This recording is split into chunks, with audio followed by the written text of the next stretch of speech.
ክርስቶስን ማወቄ ኦርቶዶክስ ጋር መጥቻውን ክርስቶስን ማወቄ ለኔ ምንድነው የሚጠቅመኝ ነው? ትድንበታለህ አልኩህ እኮ። ኦኬ ድህነትን ታገኝበታለህ። ስለዚህ ኦርቶዶክስን ድህነት የመጀመሪያውን ቤተክርስቲያን ታገኝበታለህ። እውነተኛይቱንና የመጀመሪያው ቤተክርስቲያን አገኝበታለሁ። መልካም እሺ።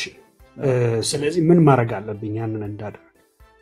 እውነተኛይቱንና እቺ መዳን ያለባትን ወይንም ድህነትን የምታስገኘው ቤተክርስቲያን ውስጥ እንድገባ ምን ማድረግ አለብኝ?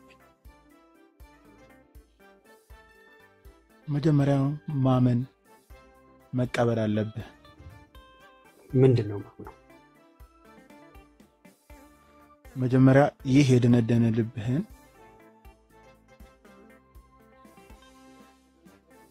እና ወደ ትትና ቀይረህ አምነህ ወደ ኦርቶዶክስ ቤት መምጣት ነው ያለብህ። ኦኬ ምንድነው ማለት? አሁን የዘላለም ህይወት እንዳገኝ አሁን ምን ስትለኝ ነበር? ድህነት አለ ብለኛል። በቃ መልካም።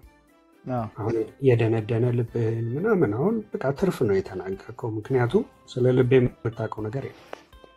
እኔ አሁን በቅንነት እየጠየኩ እና ኒቆዲሞስ እሺ፣ እኔም እኮ በቅንነት ነው እየመለስኩ ያለሁት።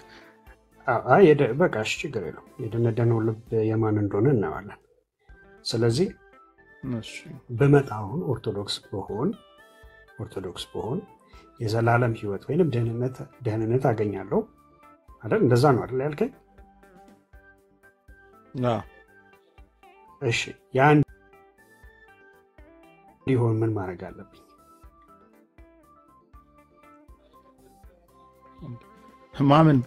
ማመን አለብህ አልኩህ እኮ። ስንቴ ነው የምትጠይቀኝ? ቆይ ምንድነው ማምነው? ላይክ ማመን አለብህ ስትለኝ ምንድነው ኢየሱስ ክርስቶስ አዳኝ። ስለዚህ ኢየሱስ ክርስቶስ አዳኝ እንደሆነ መቀበልና ማመን አለብኝ። እሺ፣ እሱን አደረኩኝ። እኔ አሁን ለምሳሌ ኢየሱስ ክርስቶስ አዳኝ እንደሆነ ተቀብዬ አምኛለሁ።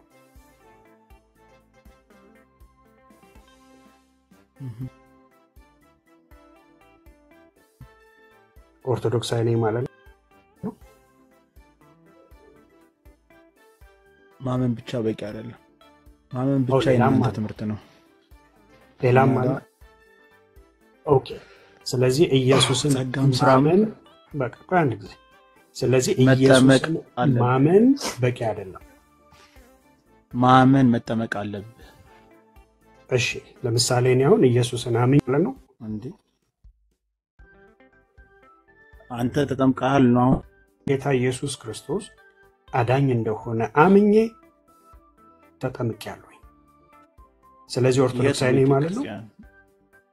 በየትኛው ቤተ ክርስቲያን? እኔ በፕሮቴስታንት ኦርቶዶክስ ናት የተጠመቅኩት ወንድም አለ እና በኦርቶዶክስ ተጠመቅ ሰው ኦርቶዶክስ አይደለም ማለት ነው። ክርስቲያን ውስጥ የተጠመቅኩት ኦኬ። ስለዚህ ሌላም ጥምቀት በጣም ነው የሚለያየው። አምኜ ተጠምቄያለሁ።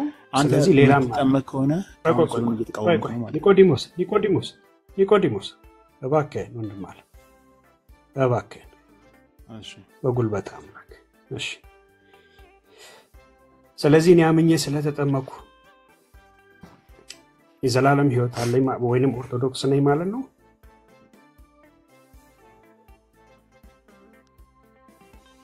አምኜ ስለተጠመቅኩ ምን? ኢየሱስ ክርስቶስ አዳኝ እንደሆነ አምነህ መጠመቅ አለብህ ብለኛል። እኔ እንደዛ አምኜ ተጠምቄያለሁ። ለምሳሌ እንዴት አምኜ? እሺ፣ ፕሊስ አንድ የሚዩት አድርጊውታል። ኦኬ፣ አምኜ ተጠምቄያለሁ። ኦርቶዶክሳዊ ነኝ ወይ ኒቆዲሞስ? አምነህ ከተጠመቅ አዎ ኦርቶዶክስ ነህ።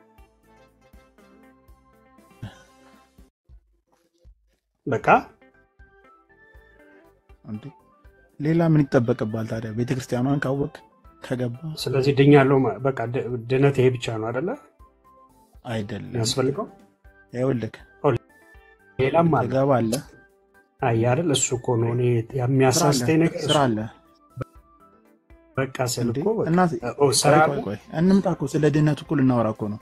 እያንዳንዱ አንድ ባንድ ላስረዳ ነው። ቁጭ አድርጌ ላስተምረ ነው። አዎ እንድታስተምረኝ አስተምሩን አይደል ያላችሁ? ቆይ አምኛለሁ። አስተምሩን ያላችሁ አይደል? መማር ከፈለጋችሁ ደግሞ እንደ ፈሪሳውያን ጥያቄ አታብዙ። አይወልክ ያዙ ይልቀቁኝ አትበሉ እንደማለት። አሁን በጣም ደርዝ ያለው ነገር እያወራ ነው። እሺ እንደዚህ ስርዓት ያጣ ነገር አታወራ። አምኛለሁ፣ ተጠምቄያለሁ፣ በቃ ወይስል ኖ በቃም አልከኝ። ስለዚህ ተጨማሪ ነገር ስራ ያስፈልጋል ነው ያልከኝ አይደል? አቤት ዳኒ ያለው ሄደ ወንድሜ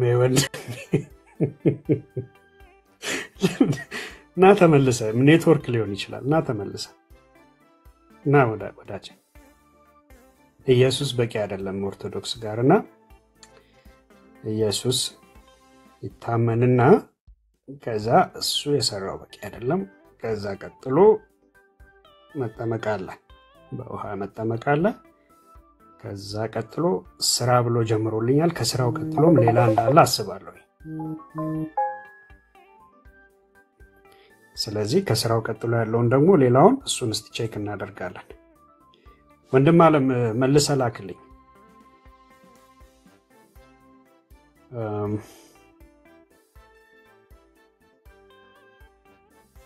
ነበር በጌታ Okay, there you are.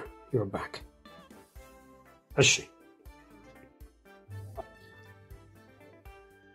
እሺ መልካም ስራ ነው ያልከኝ ወንድሜ? አዎ እና አሁን ወደ አሽንክ ጆሮንና ልብን ይሰጣሉ ብለኛል አይደለ? ስለዚህ ማዳመጥ አረ ጥያቄ ካለኝ እኔ እኮ የመጽሐፍ ቅዱስ ብቻ በየማምን ሰው ነኝና በመረጃ ካላወራኝ እኮ ዝም ብለህ ስለነገርከኝ በመረጃ ነው እያንዳንዱ በመረጃ አለውት ያሰማልኝ ብዬ አልሄድም እኮ ስለዚህ ቆይ እንዴ በመረጃ ኒቆዲሞስ ማስረጃ እያንዳንዷን በጥቅስ ላውራክ በቃ አይደለም። አሁን ወሬ አልፈልግም፣ ሰው እንድታዳምጠኝ ብቻ ነው የምፈልገው። መጠየቅ ካለብህ ጠይቅ፣ በማስረጃ በመረጃ አላቀርብልህ። አንዴ ተረጋጋ ወንድሜ፣ አንዴ ተረጋጋ። ቆይ አንዴ መማር ትፈልጋለህ አይደለ? መማር እንፈልጋለን ብላችሁ ነው ተሰባሰባችሁት። እኔ እኮ ልሰጥህ ነው እድል አንድ ጊዜ ከማከኝ ወንድሜ። እሺ መጀመሪያ ሙሉን ሐሳብ ንገረኝ። አሁን አንድ በአንድ እየጠየኩ ስለሆነ ድንገት ግር ሊያሰኘኝ ስለሚችል ሙሉ ሐሳቡን ንገረኝ። ማለት ሰው ኦርቶዶክስ ሆኖ እንዴት ነው ደህንነትን የሚያገኘው የሚለውን ለምሳሌ ስንት ነገር ማድረግ አለበት ለመዳን? አንድ በአንድ እንጥቀሳቸው። ኒቆዲሞስ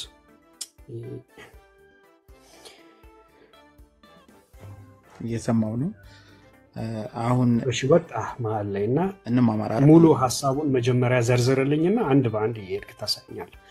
አንድ ሰው ደህንነት እንዲያገኝ ወይም የዘላለም ሕይወት እንዲያገኝ ምን ማድረግ አለበት? ጌታ ኢየሱስን አዳኝ አድርጎ መቀበል አለበት ብለኛል። 1 መጠመቅ አለበት ብለኛል። 2 መልካም ስራ ብለኛል። 3 ሌላ ምን ማድረግ አለበት? አንድ ሙሉ ሐሳቡን ንገረኝና ከዛ እያንዳንዱ ሌላ ምን አለ? ቢኒዬ ይቅርታ አንዴ ሰው ለመዳን መጀመሪያ የሚያስፈልጉትን ነገሮች እያንዳንዱን ተራ በተራ ኦርቶዶክስ ነው መዳን ያለበትን ነገር አስተምረኝ አይደል ያልከኝ? መጀመሪያ ሙሉ ሐሳብ እኔ እኮ አታስተምር አላልኩም። ሙሉ ሐሳቡን ንገረኝና እያንዳንዱን በጥቅስ ደግሞ ደርዝ እያስያዝን ታሳየኛለህ። ስንት ነገር ማድረግ አለ? ጌታ ኢየሱስን አምነህ የዘላለም ሕይወት ማግኘት አለብህ አልከኝ። 1 ቆይ እንቁጠራ ወንድሜ፣ እባክህን ወንድም አለ። እሺ ቆይ አዳምጠኝ እኮ ሙሉን አንተ የምትፈልገው ቁንጽል ሐሳቡን ነው ወይስ ሙሉ ሐሳቡን? አላልኩም። እኔ ሙሉ ሐሳብ እኮ ነው እንደውም እንድሰጠኝ የፈለኩት። ኦኬ በመጀመሪያ ጌታን አምነህ እንደ ግል አዳኝ እኛን የምንለው ኦኬ ጌታን አምነህ አዳኝህ እንደሆነ መቀበል አለብህ ብለኸኛል። መልካም ስራ ብለኸኛል። 3 ሌላ ተጨማሪ ምን አሉ? አንዴ ሁሉንም አድሬስ እባክህን ተመለስ።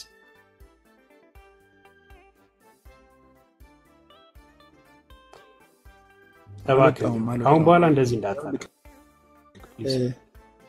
ኖ ይወጣል። እኔ አሁን ሙሉን የመዳኛ ሙሉ ፓኬጁን ስጠኝና ከዛ በኋላ ነው የምናወራው።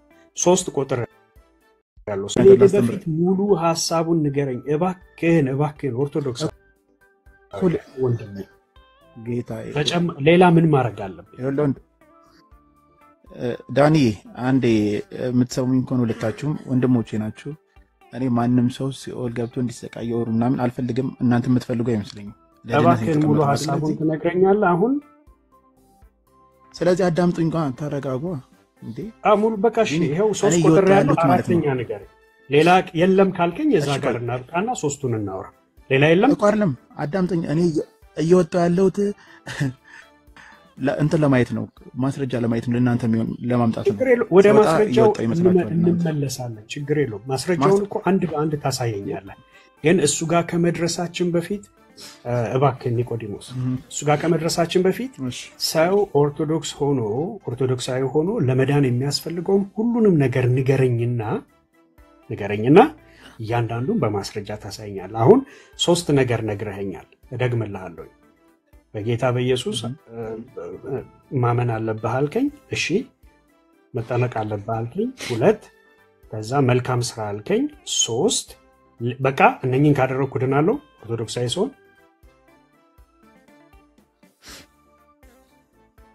ወይስ ለተጨማሪ ሐሳብ አለ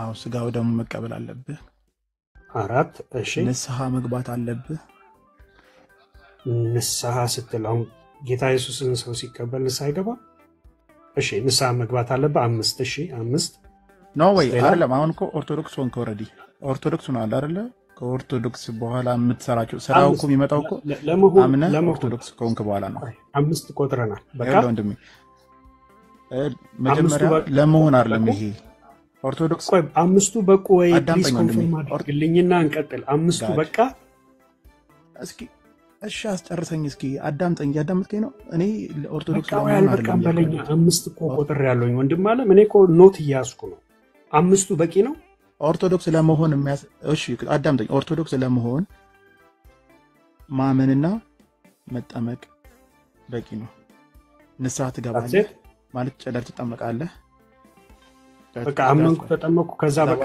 ስራ ይመጣል ደግሞ ከዛ በኋላ ስራ ይመጣል ምን ታለፋኛለህ ይሄንን እኮ ቆጥር ያለው እሱ ነው አሁን አመንኩ ተጠመቅኩኝ ስራ መጣ መልካም ስራ አልከኝ እሺ ከዛ ስጋው ደሙን አልከኝ እሺ ንስሐ መግባት አለብህ አልከኝ 5 ቆጠርኩ ሌላስ ተጨማሪ የለም 5ቱ በቂ ናቸው ጋድ እስኪ አዳምጠኝ ወንድሜ እባክህ እንዴ ለማዳመጥ ፋታ ስጠኝ እስኪ እዲ የኔ ነገር ቸኮላለሁ ማለት እኔ ኦርቶዶክስ ለመሆን የሚያስፈልጉ መጀመሪያ መንገዶችን ነገርኩ መጠመቅ መጀመሪያ ማመን አለብህ ካመንክ በኋላ ንስሐ ትገባለህ ትጠመቃለህ ኦርቶዶክስ ትሆናለህ ገባ ከዛ ኦርቶዶክስ ከሆንክ በኋላ ነው ስራህ የሚታየው ስጋው ደሙ የምትወስደው ምግባርህ የሚታየው ማለት ነው ስለዚህ አሁን አንተ አምነህ ነው የተጠመቀው ከዛ ኦርቶዶክስ ሆንከው እኔ በልጅነቴ ነው የተጠመቅኩት ሳታምን እንዴ በልጅነቴ ነው የተጠመቅኩት ያልኩህ አይደል እንዴ የናንተ ፕሮቴስታንት ያምን አይደል እንዴ የስንት ዓመት ልጅ ነበር የትኛው ክፍል እንደሆነ ባላቀም በ40 ቀን ነው የተጠመቅኩት በ40 ቀን ኦኬ አሁን የነገርከኝ ታዲያ አልተፋለሰም አምነህ መጠመቅ አለብን ያልከኝ አሁን ግን ተጠምቀህ ነው ማመን ያለብኝ ይመስላል አነጋገር ይኸውልህ ወንድሜ ወይ እንዲህ ነው የተገለባበጠባችሁ ነገሩ አሁን አንተ ፕሮቴስታንት ማለት ነው እኔ እንዴት ልምጣን ያልከኝ እንጂ አንተ እንዴት መጣ አይደለም ያልከው ጥያቄ እኮ አይደለም አንተ እንዴት መጣ እኮ አይደለም ጥያቄው አይደለ እኔ እንዴት ልምጣ ነው እሺ በቃ በ40 ቀን ምን አምነት ምን ሰምተህ ምክንያቱም መጽሐፉ እንደሚናገረው ሮሜስ 10ንም ሄደን ብንመለከት እምነት ከመስማት ነው አይደለ መስማትም በእግዚአብሔር ቃል ነው ካልሰሙስ ደግሞ እንዴት ያምናሉ ይላል ስለዚህ የሆነ የሰማኸው ነገር አለ ማለት ነው እንድታምን እሺ ለምሳሌ አሁን በ40 ቀን የተጠመቀው ወንድሜ ምን አምነህ ምን ሰምተህ ምን አምነህ ተጠመቅ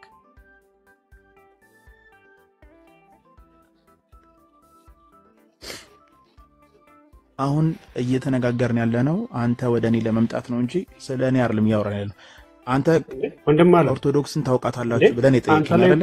አንተ ቴስት ያላደረካትን ዝም ብለን እንደምሰብከኝ ለምን እኔ ራሴ ተቀብየዋለሁ። በቃ ኦልሬዲ አንዴ ገብቼበታለሁ። እኔ መግባት ፈልጋለሁ ያልከኝ አይደለ? ስለ አንተ ነው እየነገርኩህ ያለሁት። እንዴት መግባት እንደምትችል ነው ያልኩህ። በ40 ቀንህ ምን ሰምተህ አመንክ ወንድም ማለት? ይሄን ብቻ መልስልኝ። አንተ ኦርቶዶክስ ነበር ከዛ ነው ፕሮቴስታንት የሆንከው? ወደ አይደለም አዳምጠኝ። አንተ ወደ ስራው ምን መጣልን? ግን በ40 ቀን ምን ሁለት ነገር ስለኔ መማር ትፈልጋለህ ትለኛለህ። አንዴ ደግሞ እኔን ትጠይቀኛለህ። እኔ ኦልሬዲ በቃ አምኜ ተጠይቃለሁ። በቃ ጨረስኩ። አጠይቀኝ ያልከኝ እንዴ? ወይ አጠይቀኝ። እኛ አንጠየቅም ነው? እኛ ዝም ብለን እንናገራለን እንጂ እኛ አንጠየቅም እያልከኝ ነው ወንድም ማለት? እኮ የምጠይቀውን እኮ እየመለስኩልህ ነው አንድ ባንድ አይደል እንዴ? ምንድን ነው የመለስኩት? የሄድኩበት መንገድ አለ። ጠየቅኩህ እኮ ታዲያ በ40 ቀን ምን አስብ ምን ሰምተህ አምነህ ተጠመቅክ እኮ አልኩህ ወንድም ማለት። ወንድሜ አዳምጠኝ። እሺ እንዲሁ የፈሪሳውያን ጥያቄ ብቻ ነው የምጠይቀው። በቃ ራስህን እንዴት ውስጥ እንዳስገባው በቃ እኔን እንደ ፈሪሳዊ ቁጠረኝና ለምሳሌ እየመለስኩልን ያለሁት ስለዚህ እንደ ፈሪሳዊ ቁጠረኝና እንደ እግዚአብሔር ቃል ግን እጠይቅሃለሁ። ምንም እንኳን ፈሪሳዊ ብትለኝም እንደ እግዚአብሔር ቃል ግን እጠይቅሃለሁ።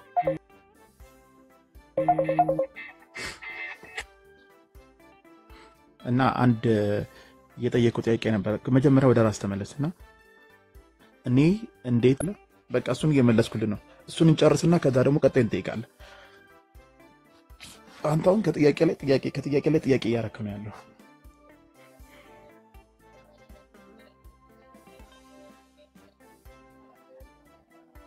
እሺ ወንድም አለም ይቅርታ፣ በመሃል ስልክ ረብሾኝ ነው። አሁንም እኔ ደግሜ የምጠይቅህ ነገር ዳኒ አልሰማም? ትሰማለህ። ኦኬ እሺ ኒቆዲሞስ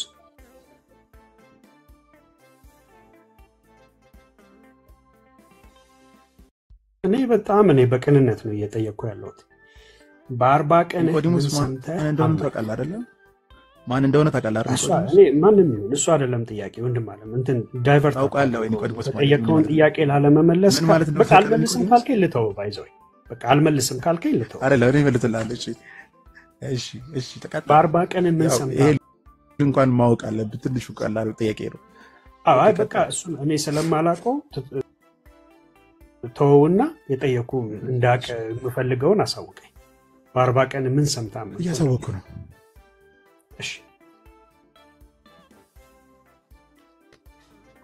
የሰማሁ ነው ወንድሜ። ስለኔ ነው እያወራ ያለው? ስለ ራስ ነው እያወራ ያለው? በቃ ቴንክ ዩ።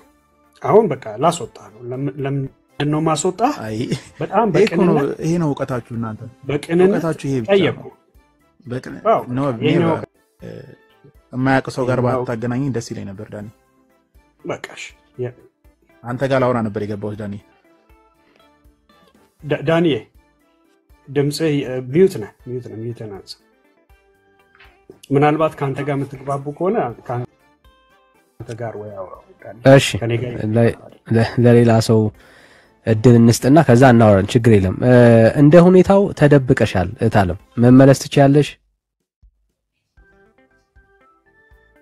እታለም ከማስወረዳችን በፊት። እሺ ቴንክ ዩ። እኔ ነው ይቅርታ። ከየት ቤተ እምነት ነው እታለም? እኔ ከኦርቶዶክስ ቤተክርስቲያን። ይቅርታ። እሺ የሰማችሁ ስለነበረ ነው። እሺ ችግር የለም። እሺ ብሩኬ እንኳን ደህና መጣ። አትሊስት ሰላም በለን። እንዴት ነው ወንድምነት? ሌላ የገባችሁ ወገኖች ወንድም እህቶች ሰላም በሉና ድምጻችሁን ሰምተን እንቀጥላለን። ዳኒ እንዴት ሰላም ብያለሁ። ድምጼ ጥሩ ነው? ይሰማል? አሪፍ ነህ ብሩኬ፣ አሪፍ ነው። ሰላም ብያለሁ ዳንዬ። ሶሪ አስቼ ከረጅም ጊዜ በኋላ አየው። ምረት የበዛለት ቢና ካህን ጌርሳም ክርስቲያን ወንድመቶቼ ሁላችሁንም ሰላም ብያለሁ ከእግዚአብሔር ከአባታችን ከጌታም ከኢየሱስ ክርስቶስ እጅግ በጣም ደስ ብሎኛል። ጌታ ኢየሱስ ይባርካችሁ። በክርስቶስ ኢየሱስ የሆናችሁ የተወደዳችሁ ክርስቲያኖች እንኳን ከሞት አምልጣችሁ ወደሚደነቀው ብርሃን መጣችሁ። ቅዱስ ጳውሎስ በአንደኛ ቆሮንቶስ መልእክቱ ላይ ፋሲካችን እርሱ ክርስቶስ ታርዶልናል ይላል። ፋሲካችን እርሱ ክርስቶስ ታርዶልናል። የዓለም መድኃኒት የሆነው ኢየሱስ ክርስቶስ ከአብ ቁጣ መሸሸጊያችን ነው። ሰው በክርስቶስ ኢየሱስ ካልሆነ በስተቀር ከዘላለም ሞት ከእግዚአብሔር ቁጣ ከፍርድ ማምለጥ አይችልም። በኩሩን የሚነጥቀው ሞት በመጣ ሰዓት ያ የመጣው ሞት ይመለስ የነበረው መቃንና ጉበኑ ላይ የተቀባውን ደም ሲያይ ብቻ ነበር። ዛሬም የናንተ ብርታት ጉልበት ኃይል እና መጾም መጸለይ ሳይሆን የበጉ ደም ከሚመጣው ጥፋት ያድናችኋል። እንኳን ደስ አላችሁ፣ እንኳን ክርስቲያን ሆናችሁ። ወዳችኋለሁ። ተባረኩ።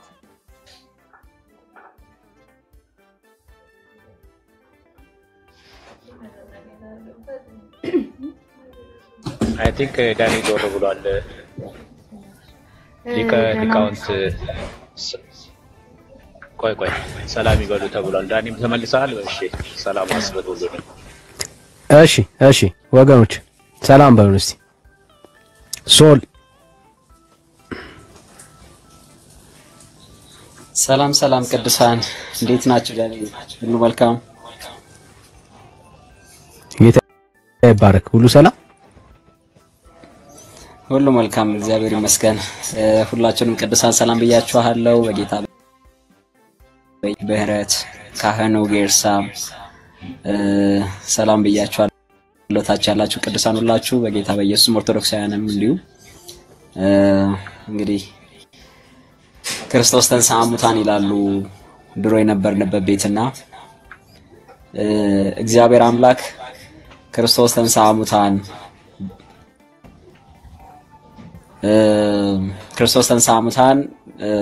አሰሮ ለሰይጣን አጋዞ ለአዳም ኦኬ እንዲህ ብላችሁ ከማወጅ ዝም ብሎ ከማነበብ አውጥቶ እግዚአብሔር ሕያው ትንሣኤውን ሕያው ያደረገ በልባችን ያበራ ዘመናችንን አመት በመጣ ቁጥር ከድግምት ሕይወት ዝም ብሎ ከመድገም ሕይወት አውጥቶ ሕያው የሆነውን የትንሣኤውን ሕይወት እንድንኖር እንድንቀበል በልባችን ላይ ክርስቶስ ኢየሱስን የታረደውን ፋሲካችንን እንድናውቀው ከሥርዓት ያለፈ ሕይወት እንድንኖር የረዳንን እግዚአብሔር እና ሁላችሁም የተረዳችሁ እግዚአብሔር አምላክ ይባርካችሁ። ጌታ ኢየሱስ የተባረከ ይሁን። ኦርቶዶክሳውያን ወገኖቻችን ደግሞ እንዲሁ ከሪፒቲሽን ሕይወት፣ ከሪቹዋል ሕይወት፣ ከድግግሞሽ ሕይወት፣ ከድግምት ሕይወት እንዲሁ ዝም ብሎ ክርስቶስ ተንሥአ እሙታን ከማለት የክርስቶስ ኢየሱስን ትንሣኤውንና የትንሣኤውን ኃይል ወደምታውቁበት የእውነትን የመረዳትና የማወቅ የማስተዋል ልብ እንዲበዛላችሁ እመለሳለሁ ለውይይቱ። ተባረኩ። እሺ ጸጋ ይብዛላችሁ። ምህረት ሻሎም ቅዱሳን ድምጼ ወዳንዬ እንዲሁም ቢኒዬ ካህን ጌርሳም ብሩኬ ሰለሞን ሁላችሁም አስቼ ጌታ ዘመናችሁን ይባርክና አሁን ያለንበት በዓል የፋሲካ በዓል ነው። በተለይ እኔ ያለሁበት ቦታ ደግሞ ያው ፋሲካ ሪል ፋሲካ የሚከበርበት በዓል ስለሆነ ሁለቱ ነው የሚከበረው። ምክንያቱም ከግብጽ ያወጣበትና የክርስቶስ ለኛ ከኃጢአት ከሞት ባርነት ያወጣን የፋሲካ በዓል ነው። ክብር ለኢየሱስ ይሁንና የተማርኩበትን አንዲት ቃል ልበላችሁና በዚህ በአለፈው ባሁኑ ፋሲካ እግዚአብሔር ያስተማረኝ ነገር እስራኤሎችን ከግብጽ ሲያወጣ ከዮሴፍ ጀምሮ በነበረው 400 ዓመት ባርነት በኋላ ሲያወጣቸው ፋሲካን ያላከበረ ከእስራኤል ዘር ተለይቶ ይጥፋ እያለ እግዚአብሔር በኃይል እያስጠነቀቀ ፋሲካን የማያከብር ከእስራኤል ሕዝብ ተለይቶ ይጥፋ እያለ ማለት ነው።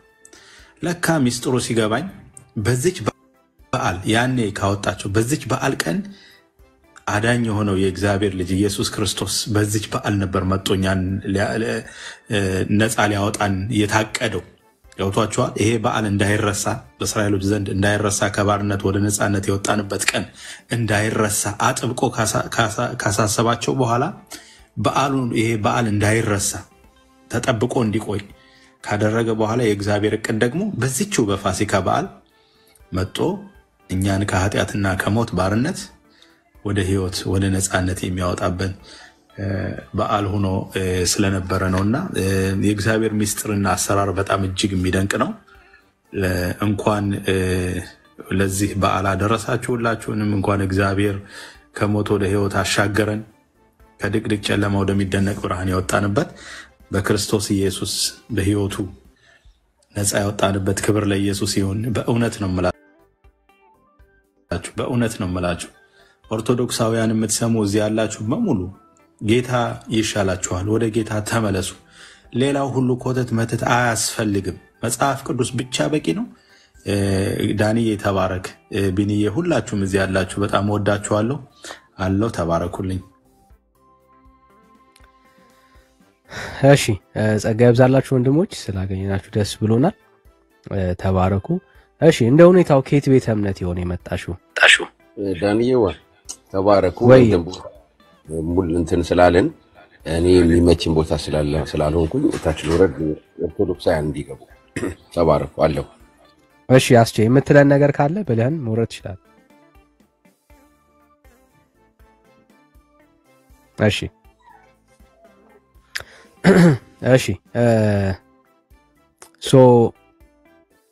እህታለም አለሽ? አለው። የክርስቶስ ሰላም ለሁላችሁ ይሁን። የገባው የረበሽኩት ነበር በጣም ይቅርታ። ለሁላችሁም በክርስቶስ ፍቅር እንዴት አመሻችሁ እንኳን አደረሳችሁ ብያለሁ። በቅድሚያ ዲስተርብ ያደረኩት ሰው ካለ እንግዲህ በጣም ይቅርታ። ችግር የለም እህታለም። ይቅርታ በተባልንበት በዓል ላይ ሆነ ይቅርታ እናደርጋለን። ምንም ጥያቄ የለውም። እኔ የምልሽ ኦርቶዶክስ መሆን ብንፈልግ ምንድነው የምናደርገው? እሺ ከመመለሴ በፊት እውነት ለመናገር እኔ አንድ ጥያቄ ለመጠየቅ ነበር ወደ እናንተ የመጣሁትና እናንተን ልመልስና ማውቀውን ማለት ነው የምችለው። ከዛ በኋላ ካልቻልኩ ደግሞ ክርስቲያናዊ መልስ ደግሞ ከእናንተ ፈልጋለሁ የምታውቁት። እሺ እኛ ርዕስ አለን። አሁን ዛሬ ስለ ኦርቶዶክስ ልናወራ ነው ያለነውና አንቺ ካልቻልሽ ሌላ ጥያቄ ከሌለሽ ለሌላ ሰው ሙቭ እናደርጋለን። ርዕሱን ቶሎ ማስኬድ ስላለብን ማለት ነው። ልንማማር የከፈትንበት ገራለው። ግን እኔ ስህተት ብሰራ ወይ ደግሞ እኔ ማላቀውን ነገር ሜቢ እኔ የምመልሰው መልስ ትክክል ካልሆነ ኦርቶዶክስ ቤተክርስቲያን እንደማይወክል መጀመሪያ አስምሩልኝ። አሁን አንድ ተራ ምእመን ነኝ። ቤተክርስቲያን አልወክልም። ያን ያህልም እንደዚህ ዕውቀቱ የለኝም። ግን ጠይቁኝ። እሺ ኦርቶዶክስ ምን ነው እንዴት ነው? ኦርቶዶክስ ለመሆን ማለት ኦርቶዶክስ ከመሆን በፊት ክርስቲያን መሆን ይቀድማል። እሺ ኦርቶዶክስ መሆን ማለት ያው ፕሮቴስታንት ከመሆን በፊት ክርስትና እንደሚቀድመው ስም ነው ኦርቶዶክስ። ትርጉሙ ደግሞ ቀጥተኛው መንገድ ወይ ደግሞ ቀጥተኛ ሃይማኖት የሚል ትርጉም አለው። ቀጥተኛ እምነት ከመከተላችን በፊት ግን የክርስቶስ ኢየሱስን ማመን ወይ ደግሞ ክርስቲያን መሆን ይቀድማል ብዬ አምናለሁ። ሰው ጥያቄው በራሱ ትንሽ ሚስ አንደርስታንድ ያለው ይመስለኛል። ኦኬ በጣም ደስ ይላል። ኦርቶዶክስ ክርስቲያን አይደለም እያልሽኝ ያለሽው ማለት ነው ባጭሩ? አላልኩም። ኦርቶዶክስ ክርስቲያን አይደለም እምነት ስም ነው እያልካለሁ። ክርስቶስን እንደ አምላኩ የተቀበለ ግን ደግሞ ያንድ ቤተ እምነት መገለጫ የሆነ የቤተ እምነት ስም ነው እንጂ ክርስቲያን አይደለም አልወጣኝም። ኦኬ በጣም ጥሩ። እሺ ክርስቲያን ነው ብለሽን መቀበለውና አንድ ሰው ኦርቶዶክስ ሲሆን ምንድነው የሚያገኘው? በክርስቶስ ኢየሱስ ደም ይዋጅና የዘላለም ሕይወት ያገኛል።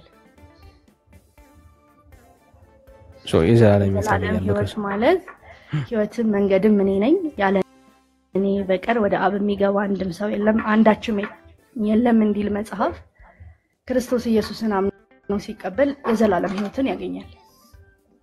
ኢየሱስን አምኖ ሲቀበል የዘላለም ሕይወትን ያገኛል።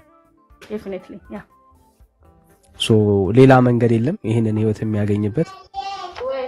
በመጀመሪያ ክርስቶስን ማመን ይቀድማል። ያመነ የተጠመቀ ይድናል። ክርስቶስን ከማመን በፊት ሌላ መንገድ የለም። መጀመሪያ ክርስቶስን ማመን ወይ ደግሞ እንደ አምላክ መቀበል አለበት።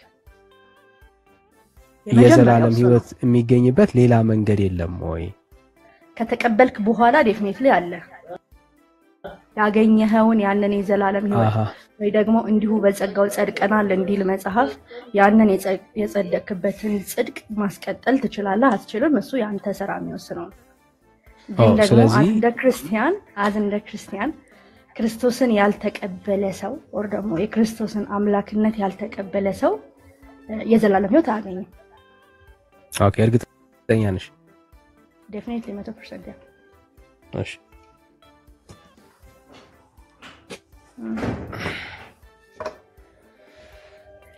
ደስ ሲል ጠንቋይ ኢየሱስን ተቀብሏል እንዴ? ሊቀበል ይችላል። ተቀብሎ ግን ሊጠነቁል ይችላል ማለት እግዚአብሔርን አምኖታል አልካደም ማለት ነው። በሰይጣንም በእግዚአብሔርም ማመን ይቻላል ማለት ነው። አልወጣኝም። እኔ ዙሪያ ያለው ፍሬ የማያፈራው ቅርንጫፍ ተቆርጦ ይጣላል ይላል መጽሐፍ። ስለዚህ አንዳንዴ በክርስቶስ ሆነን ክርስቶስን እንደ አምላክ ተቀብለን ነገር ግን ክርስቶሳዊ ካልሆነ ብርሃን ዓለም ቅዱስ ጳውሎስ ሲናገር እኔ ክርስቶስን እንደምመስል እናንተ ደግሞ እኔን ምሰሉ እንዳለ ሰው ክርስቶስን መምሰል ካልቻልክ ሰው ከክርስቶስ ቅርንጫፍ ተቆርጠህ ትጣላለህ። ስለዚህ ምንድነው እያልሽኝ ያለሽው? ጥንቆል አንድ ሰው ለሁለት ጌቶች መገዛት ይችላል እያልሽኝ ያለሽው? ለሰይጣንም ለእግዚአብሔር መገዛት ይችላል? አድምጠኝ፣ እኔ አልወጣኝም እንደዛ። ክርስቲያን ታዲያ የጠየኩሽ እሱን ነው። እንደዛ ካላልሽኝ የጠየኩሽ እኔ እንደዛ ነው። እሺ አንድ ጠንቋይ እግዚአብሔርን እያመነ ነው ማለት እንችላለን? በጌታ እያመነ ነው እንችላለን? አንድ ጠንቋይ አንችልም፣ ግን ደግሞ ክርስቲያን ሊሆን ይችላል ነው። በጌታ የማያምን ሰው ክርስቲያን መሆን ይችላል እያልሽኝ ያለሽ? አላልኩም እኔ እንደዛ ነው። እሱ እኮ ነው ንግግርሽ፣ እሱ እኮ ነው ታዲያ አይደለም። እሺ ካልሆነ ድጋሚ ልጠይቅሽ። እሺ አንድ ሰው ለሁለት ጌቶች መገዛት አይችልም ማለት አይችልም መጽሐፉ። እሺ ጠንቋይ ሆኖ ክርስቲያን መሆን ይችላል? አይችልም። ስለዚህ ጠንቋይ ከሆነ ክርስቲያን አይደለም ማለት ነው። አሁን አስተካከልሽ።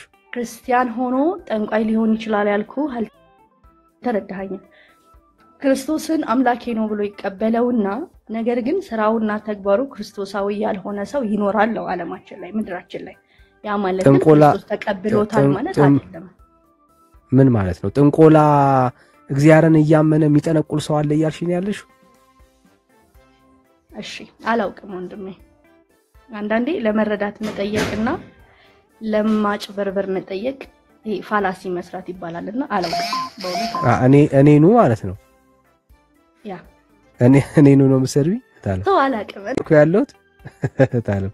የምትጠይቀኝ ጥያቄ በራሱ ፋላሲ ነው እያልኩ ነው እየሰጠሁ ነው። እሺ ችግር የለም። ይሄው ፋላሲ ከሆነ አሁን እሺ የፋላሲ ትርጉም ስላልገባሽ ገና እየጠየቅኩኝ ነው ያለሁት። አንድ ሰው አላውቅም። ችግር የለም። አይ ፋላሲ ከሆነ አጥርተን ካላወቅሽ ለለፍሽ፣ ግን ፋላሲ ነው ካልሽ በቃ አለማወቅሽን አላስጨነቀው፣ ችግር የለም። ስለዚህ አንድ ሰው ጠንቋይ ሆኖ በእግዚአብሔር ማመን በሰይጣን ማመን ይችላል የሚል እምነት የለሽም ማለት ነው? ማመን ይችላል ግን መገዛት አይችልም ነው እያልኩ ያለሁት። እኔ ደግሞ ለሁለት ጌቶች መገዛት አይቻልም እንደሚል መጽሐፍ ሰውየው እኔ የክርስቶስ ነኝ ይላል፣ ግን ክርስቶስን አይገዛም። ሰው ተግባሩ ክርስቶሳዊ አይደለም፣ በእምነት ግን ክርስቶሳዊ ነኝ ብሎ ያምናል ነው ሰው። እንደዚህ አይነት ሰው ደግሞ ከክርስቶስ እቅፍ ይለያል ነው፣ ተቆርጦ ይጣላል ነው ያልከው። ስለዚህ አንድ ሰው ኦርቶዶክስም ሆኖ ጠንቋይ መሆን ይችላል ማለት ነው በእናንተ አስተምሮ? እኔ አላልኩም ወንድሜ። አልሽ እንጂ ብራስ ታለም አልሽ እንጂ ኦርቶዶክስ ሆኖ ጠንቋይ መሆን ይችላል እያልሽ ነው ያለሽው። አላልኩም እኔ ኦርቶዶክስ ችግር የለም አንድ መነኩሴ ጠንቋይ መሆን ይችላል ችግር የለም አንድ መነኩሴ ጠንቋይ መሆን ይችላል ለምን አይችልም መነኩሴም ጠንቋይም መሆን ይችላል ጠንቋይም ሆኖ መነኩሴም መሆን ይችላል አይችልም እሱ ነው ያልኩ ያለው በጣም ከባድ ግራ መጋባት ውስጥ ያለሽውና ግን አይዞሽ ኤኒዌይስ ግራ እንደሚያጋባ አንደርስታንድ አደርጋለሁ እኔ ግራ አልተጋባውም እሺ ግራ ካልተጋባሽ ችግር የለም በጣም ደስ ይላል እኔ ግራ እንድትጋቢ አይደለም አላማዬ ይሄው ልጠይቅሽ አንድ ሰው ሁለት ጌቶች ሊኖሩት ይችላሉ ሰይጣንም እግዚአብሔርንም እያመለከ መኖር ይችላል ለሁለቱ እየተገዛ አይችልም እርግጠኛ ነሽ አይችልም ለሁለት ጌቶች በቃ ጻፉላት አይችልም ብላለች አሁን ጻፉላት በቃ አይችልም ነው ያለችው ጻፉላት ከሰር ወዲያው ስለምትረሳ እኔ ልመልስልኝ ሚዩት አርግ አልጠየቅኩ ስጠይቅ ነው አንተ የምትመልስ ሙሉ ሰው ናት እሷ አልወከለችም በፍርድ ቤትም በምንም ማለት ነው ስለዚህ ሚዩት አርግና ስማ ቴንክ ዩ ሙሉ ሰው ናት ሚዩት አርጋለህ ብራዝ ቴንክ ዩ ስለዚህ ዳን ሰላም ነው ሚዩት አርጋ አንተንም ይመለከታል አሁን እህት እያወራች ነው ብራዘር ስለዚህ አንድ ሰው ለሁለት ጌቶች መገዛት አይችልም ብላናለች ስለዚህ ጠንቋይም ደግሞም የእግዚአብሔርም ሰው መሆን አይችልም ማለት ነው አንድ ሰው ለአንዱ ከኖረ ሌላውን ነው አይደለም ማለት ነው እሺ ጠንቋይ የእግዚአብሔርን መንግስት ይወርሳል አይወርስም እርግጠኛ ነሽ አዎ ክርስቶስን ካላመነ ድረስ አይወርስም ምክንያቱም ስራ የሌላት ነፍስ የሞተች ናት ይላል መጽሐፍ ስለዚህ ስራ የሌላት ነፍስ ኢየሱስን ያላመነች ነፍስ በኦርቶዶክስ መንግስተ ሰማያት አትገባም ያልሽኛለሽ ያላመነች ነፍስ ሳይሆን ስራ የሌላት ነፍስ አስተካክለውልኝ ኦርቶዶክስ ለምትጠራ ጠንቋይ የሆነ ሰው ኢየሱስን ያምናል እያልሽኝ ያለሽው ጌታ ሆይ ትዕግስት መስጠይቦት አንዴ ስማኝ ወንድሜ ተጠይቀኛለህ ሰው መልስ እየመለስኩልህ ነው አንዴ ስማኝ እየሰማሁሽ ነው እንዴት አለ እኔ ነኝ ባይዘው መበሳጨት ያለብኝ የታለ አንቺ አይደለሽም እኔ ነኝ እየሰለቸኝ ያለው ደጋግሜ እየተወዛገብሽ ደጋግሜ እየጠየቅኩሽ ያለሁት እኔ ነኝ እና ከተበሳጨው እኔ ነኝ ግን ሳልተበሳጨው የኔ ያለ መበሳጨት እያበሳጨሽ መበሳጨት አይጠበቅብሽም ታለ እሰማለሁ ያ በደምብ ነው የምትሰሚው እሰማለሁ አዎ በደንብ ነው የምትሰሚው አልሰማም ጋይስ አላችሁ ፋሚሊ አልሰማም ወገኖች በእውነት መብራት ጠፋኛ ጋር አሜን በሉስት እግዚአብሔር ይመስገን አሜን እሺ ተሰሚያለሽ መብራት ከጠፋ ችግር የለም ሌላ ሰው እንሰጣለን 500 ዳንዬ ግን 500 ሰው እየሰማት እንደሆነ ግን አላወቀችምና ነገሩን ሲሪየስ አርጋቱ ሰደው እሺ እሺ በጣም ጥሩ በደም ስሚ አንድ ሰው ለእግዚአብሔርም ለሰይጣንም መሆን አይችልም ብለን ተስማማን እሱን አለፍ ነው አሁን በደንብ አድምጪ ቀጣይ ጥያቄ እየጠየቅኩሽ ስለሆነ ሚዩት ነሽ ማይክሽ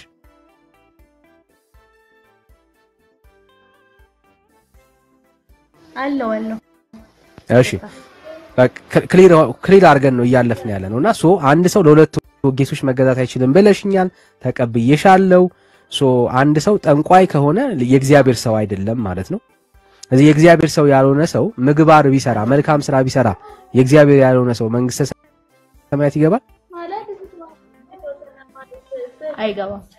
አይገባም እሺ በእግዚአብሔር የማያምን ሰው መልካም ስራ ቢሰራ እንኳን መንግስተ ሰማያት አይገባም ማለት ነው እሺ በእግዚአብሔርም የማያምን ሰው መልካም ስራ የሌለው ሰውስ መንግስተ ሰማያት ይገባል አላውቅም አታቂም መልካም ስራም የሌለው በእግዚአብሔርም የማያምን ሰው የት እንደሚገባ አታውቅምታችን አላውቅም በእግዚአብሔርም የማያምን ሰው መልካም ስራም የሌለው ሰው የት እንደሚገባ አታውቅምታችን አይሻልም ብራዘር አላውቅም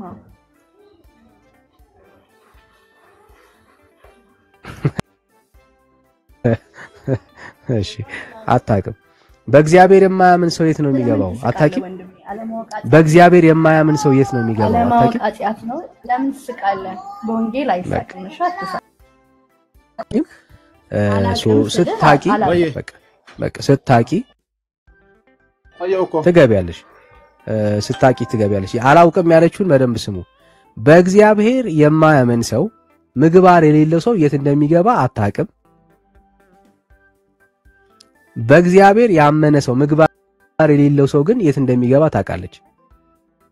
በእግዚአብሔር ያመነ ሰው ምግባር የሌለው ሰው የት ነው የሚገባው አለች? ሲኦል። በእግዚአብሔር የማያምን ሰው ምግባር የሌለው ሰው ግን የት እንደሚገባ አታውቅም ይቺ ሴት ማለት እና አይ ቲንክ የፊዚካል መብራቱ ሳይሆን የልብሽ ብርሃን መብራት እንዳለበት ነው የሚታየኝ ታለ። እሺ ሲሶ ሰላም ነው? ዳን ሰላም ነው እንዴ? አለው እንዴት ነህ? እግዚአብሔር ይመስገን ሁሉ ሰላም አለን። ክብሩ ይስፋ። እሺ ብሩክ ተቀበለ። እሺ ብሩክ አለ አለሁ እንዳለ። እሺ እሺ ተቀበለ ወንድማችን። እንኳን አደረሰ። እንኳን ደህና መጣህ። ከየት ቤተ እምነት ነው? አመሰግናለሁ። ከክርስቲያን ነኝ፣ ከኦርቶዶክስ። እሺ ሚኪ ድምጽ አለ አንተ። ኦርቶዶክስ ማለት ምን ማለት ነው? ኦርቶዶክስ ማለት ቀጥተኛ ማለት ነው። ትርጉሙ ማለት ነው አይደል? እሱ ትርጉሙን ነው የነገርከኝ አሁን። ቀጥተኛ ማለት ምን ማለት ነው? የቃሉ ትርጉም ቀጥተኛ ማለት ነው። አዎ እኮ ቀጥተኛ ማለት ምን ማለት ነው? ቀጥ ያለ ነው። ወዴት ነው ቀጥ ያለው? ሚኪ ለምን ሚውት አታረግልንም? ይረብሻል። እሺ ሚኪ አትክፈተው ሚውት። ወደ ወዴት ነው ክርስቶስ ቀጥ ያለው? ወደ ክርስቶስ ወደ ክርስቶስ ቀጥ ብሎ ምን እንድታገኝ ምን እንዲሆንልህ ነው ቀጥ ያለው? ወደ ክርስቶስ ህይወቴ ወደ ክርስቶስ ክርስቶስን ወደ መምሰል ቀጥ ያለ። ኦኬ ህይወት ክርስቶስን እንዲመስል ቀጥ ብሏል። ክርስቶስን ወደ መምሰል ቀጥ ያለ መንገድ ማለት ነው። ኦኬ ኦርቶዶክስ ማለት ህይወትህ ክርስቶስን እንዲመስል ቀጥ ያለ መንገድ። ኦርቶዶክስ ለመሆን ምን እናድርግ? ኦርቶዶክስ ለመሆን በክርስቶስ ማመን። ክርስቲያን ለመሆንስ ምን እናድርግ? is the same. We are talking about the Christian. The Orthodox የሚለው የግሪኩን ቃል ለብቻው ከሆነ የጠየቀኝ ቀደም መጀመሪያ መልሼልሃለሁ። ቀጥ ያለ የሚል ትርጉም አለው። ግን በክርስቲያናዊ ለምሳሌ ኦርቶዶክስ ክርስቲያን ካልከኝ ቀጥ ያለ መንገድ ክርስቶስን መምሰል ብያለሁ። ስለዚህ አሁን ክርስቲያን እና ኦርቶዶክስ የሚለውን ነጣጥለህ ካመጣኸው ሌላ ዲያሎግ ነው የሚሆነው ማለት ነው። ክርስቲያን ለመሆንም ማመን ነው የሚጠበቅብኝ ማለት ነው። which means ለክርስቲያን ለመሆን ማመን ነው የሚጠበቀው። መሰረታዊ ክርስቲያን ነው። ክርስቲያን ማለት ለምሳሌ የትኛው ክርስቲያን የሚለውን ለምሳሌ ካቶሊክ ኦር ደግሞ ፕሮቴስታንት ብለህ ለመለየት ስትፈልግ ኦርቶዶክስ ልትል ትችል ይሆናል። ግን which means ያው ክርስቲያን ሶኒ አሁን አምናለሁ። ማመን ስትል በክርስቶስ ኢየሱስ ማመን ነው አይደል? ሶኒ አሁን አምናለሁ። እንዴት ነው የምታምነው? ቆይ አንዴ ላውራና ታወራኛለህ። እሺ አምናለሁ፣ በክርስቶስ ኢየሱስ አምናለሁ። ሶኒ አሁን ኦርቶዶክስ ነኝ። በክርስቶስ ኢየሱስ ታምናለህ። ኦርቶዶክስ ስለማመን ያው አንተ ነህ የምታውቀው። ኦርቶዶክስ ስለመሆንም የምታውቀው አንተ ነህ አይደለም? አይ አንተን ነው እኮ የጠየቅኩ ያለሁት። አምናለሁ በክርስቶስ ኢየሱስ ኦርቶዶክስ ያለው ወይ አልኩ። የጠየቅኩህ ነው። በክርስቶስ ኢየሱስ ካመንክ ክርስቲያን ትሆናለህ። ማመኔ ኦርቶዶክስ አድርጎኛል ማለት ነው በለው። ኦኬ ታዲያ ድኛለሁ ማለት ነው እኔ አይደል? በክርስቶስ ኢየሱስ ካመንክ እኮ ድኛለሁ እኔ የዳንኩ ሰው ነኝ ማለት ነው። አዎ ካመንክ ከተጠመቅ አዎ ድንሃል ማለት ነው። እሻምኛለሁ፣ ተጠመቅያለሁ፣ ድኛለሁ። አዎ ድኛለሁ። ሰው የግዴታ ቄስ አሸብር ምናምን ሊያጠምቁኝ አይገባም። እኔ አምኜ መጠመቄ መዳን ነው ማለት ነው አይደል? ቄስ አሸብርም ያጥምቁ ቄስ አንበርብር ከተጠመቅ ካመንክ ከተጠመቅ ድንሃል ነው። እኔ የቄስ ምርጫ ላይ አይደለሁም ያለው። አይ እኔ በፓስተርም ብጠመቅ ድኛለሁ ማለት ነው። አስጥያቄን ተረድተው እኔ በቄስ አልተጠመቅኩም በፓስተር ነው የተጠመቅኩት ግን አምኜ ተጠምቄያለሁ ድኛለሁ አሁን ቆይ በጣም ሲሶ አንዴ ቆይ መነጋገር አለብን ቆይ ማን ሰው ሲያወራ አይቀጥል ሲሶ እሺ አሁን ጥሩ ጥያቄ መለስክልኝ ፓስተሩን ማን ፓስተር አደረገው የሚለው ጥያቄ ይመጣላ እኮ አይ ቀድምም ብያለሁ እሱን ትጠይቀኛለህ ችግር የለውም እኔ አሁን በቄስ አሸብር አልተጠመቅኩም እንዳልኩክ ፓስተር ነው ያጠመቀኝ እኔ ፓስተሩ የማጥመቅ ማንዴት አለው ወይ አንዴ ስማኛ ወዳጄ እዛስ እያወራው የምታወራ ከሆነ ይረብሻል እሺ አይ በፓስተር ተጠምቄያለሁ አሁን በፓስተር ተጠምቄያለሁ አምኛለሁ ድኛለሁ አልዳንክም ኦኬ አምኜ ተጠምቄም አልዳንኩም ለምንድን ነው ያልዳንኩት ያልዳንከው አለማመንህ አለመጠመቅህ አይደለም አምናሃል የተጠመቅከው ግን የማጥመቅ ስልጣንና የማጥመቅ ስልጣን ባሌለው ሰው ስለተጠመቀህ ኦኬ ፓስተሩ የማጥመቅ ስልጣን የለውም ምክንያቱም ማንም ሰው ከሰፈር እየተነሳ የማጥመቅ ስልጣን የለውም ለአንተ ቄስ አሸብር ማን ነው ስልጣን የሰጠው እስኪ ያሳይ ማን ነው ስልጣን የሰጠው ለኔ ቄስ አሸብር ስልጣን የሰጣቸው ቅድም እንዳልኩ በመንገድ ወይም ደግሞ በክርስቲያናዊ ህይወት ውስጥ በክርስቲያናዊ ህይወት ውስጥ ባለ መንገድ ውስጥ የተገኘ ስልጣን ነው እሳቸውን እንዲያጠምቁ ስልጣን የሰጣቸው ወይም ደግሞ ማስረጃዬማ ቤተክርስቲያን ናታ እኮ የተዋ ቤተክርስቲያን እኮ ማስረጃ ስለ እኮ የተዋ ቤተክርስቲያን ዶክመንት ነው ይጠየቁ ያሉት ማስረጃ የጥንቷ ቤተክርስቲያን ሲዋረድ የመጣችው ቤተክርስቲያን የስልጣን ወይም ደግሞ የመንበር መዛነፍ ያለበት በዛ ውስጥ ያለፈ የትኛውም የክህነት ስልጣን ያለው ሰው ካጠመቀ ከየት ነው የጀመረው ከየት ነው የጀመረው ከሐዋርያት ነው አይደል የትኛው ምኑ የናንተ ከሐዋርያው ቅዱስ ጴጥሮስ ከሐዋርያው ቅዱስ ጴጥሮስ ወረደ ከዛ ያለ ይወርዳል ሐዋርያው ቅዱስ ጴጥሮስ የናንተ ከየት ነው የመጣው ከግብጽ ነው አይደል እናንተ የኢየሱስ ክርስቶስ ደቀ መዛሙርት የነበረው ሐዋርያው ቅዱስ ጴጥሮስ እንደውም ዛሬ እንትን ነው አይደል አንድ ያስማ ከግብጽ ነው አይደል የሰማው እኮ ነው ኦኬ የግብጽ መንበር ማን ተብሎ ይታወቃል የቅዱስ ማርቆስ መንበር ጴጥሮስ እንዳትለኛ ታዲያ ጴጥሮስ ካቶሊክ ነው እሺ ማን ያለው ማርቆስ ነው አይደል ማን ያለው መንበር ማርቆስ ነው አይደል እናንተ አዎ ማርቆስ ሐዋርያ ነው አዎ ማስረጃ አምጣ የሐዋርያ መሆኑ ምን አይነት ማስረጃ ልስጥ ማርቆስ ሐዋርያ መሆኑ ማስረጃ ስጠኝ በጣም ቀላል ነገር ማርቆስ ሐዋርያ ነው ስላልከኝ ማስረጃ እሺ ማስረጃው ልስጥ እሺ ኢየሱስ ክርስቶስ 12 ሐዋርያቶች ነበሩት ከ12 ሐዋርያቶች ውስጥ አንደኛው ቅዱስ ጴጥሮስ ነበር እኔ ስለ አሁን አንተ ያልኩህ ሲሶዬ የጠየኩህ ስለ ጴጥሮስ ሳይሆን ስለ ማርቆስ መጽሐፍ ቅዱስ ልግለጽልህ ወይስ ኤክስ ነገር ካላወቀው ችግር የለውም እሺ ወደ ቀጣዩ ፖይንት ሜድ በቃ እንለፍ ወደ ቀጣዩ ጥያቄ እንሄድ እሺ ለመዳረቅ ስለሆነ ለማወቅ ሳይሆን ለመዳረቅ ስለሆነ የጠየቀኝ ለማወቅ ነው ጌታ ምስክሬ ለማወቅ ነው ለመዳረቅ አይደለም ግን ይቀጥልሽ ወደ ጥያቄ ማርቆስ ሐዋርያ አይደለም እሺ ሐዋርያ አይደለም ማርቆስ ሐዋርያ አይደለም ከ12 ሐዋርያት ውስጥ የለበትም ማርቆስ እሺ እንቀጥል ወደ እንትኑ ችግር የለውም እሺ አሁን ለምሳሌ ማመን መጠመቅ ዘንድ ደግሞ የጌታ እራት አይደል ቁርባን እናንተ የምትሉት ማለት ነው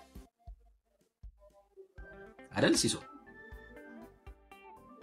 አለክ ነው እኔ ነኝ ቆይ የተቋረጠብኝ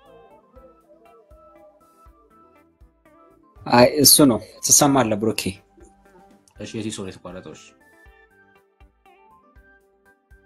ያው በእንደዚህ አይነት ታይም እኮ ይቋረጣል አታውቅም ኔትወርኩ በጣም ነው የሚቋረጠው የሱ ይሰማል እኮ ብሩኬ አንተ ይቋረጣል እሺ ሲሶ መጣክ አዎ እሺ የጌታ እራትን ደግሞ ላንሳና ልጠይቅ ካሁን ለምሳሌ የጌታ እራት ወይም ደግሞ ቁርባን እናንተ ብትሉት ያድናል ብዬ ባመንና ሄጄ ሙሉ ወንጌል ወይ ደግሞ መካነ ኢየሱስ ሄጄ በውስጥ አያድነኝም? ተነጋገርን እኮ አሁን የጌታ ራት ስለ ጥምቀት ሳይሆን ስለ ጌታ ራት ነው። ይሄኛውም ዘሴም ነው። የጌታ ራት አያድንም ያድናል ሳይሆን የምትወስድበት መንገድ ሊያድን ይችላል ነው። ለምሳሌ የትኛውንም የስንዴ ቂጣ የጌታ ራት ብለህ ወስደህ ያድነኛል ብትል አያድንህም። ምክንያቱም የምትወስድበት መንገድ ቅድም እንዳልኩ በአግባብ በሆነ መንገድና ስርዓቱን በጠበቀ አይነት መንገድ ከሆነ ኦፍ ኮርስ ትድናለህ። ካልሆነ ሁላችንም እንደምንበላው አይነት ምግብ ነው የሚሆነው እንጂ ሊያድንህ የሚችልበት አግባብ አይኖርም። ሲሶ ሰምቻለሁ። አሁን እንግዲህ ክርስቲያኖች እንድታስተዋሉ የፈለኩት ጥምቀት ያድናል ብላችሁ ብታምኑ እንኳን ድናችኋል ብለው አይነግሯችሁም። ለምን? ቄስ አሸብር ሊያጠምቅ ይገባል ግዴታ። የጌታ ራት ያድናል ብትል እንኳን ፓስተር ቶሎሳ ከሆነ ያቆረበክ አልዳንክም። ግዴታ ቄስ አሸብር ነው ሊያጎርስ የሚገባው በኢትዮጵያ ኦርቶዶክስ ትምህርት። ቄስ አሸብር ግዴታ ቆይሲሱ ያለ ቄስ አሸብር ያዘጋጀውን ህብስት ነው ሄደ መጉረስ ያለብህ ለመዳን። ፓስተር ቶሎሳ ቢያጎርስ አንዴ ያድናል ብለህ ማመን ሳይሆን የግዴታ እዛ ሄደ በነቄስ ደባልቄ መጠመቅና መጉረስ አለ።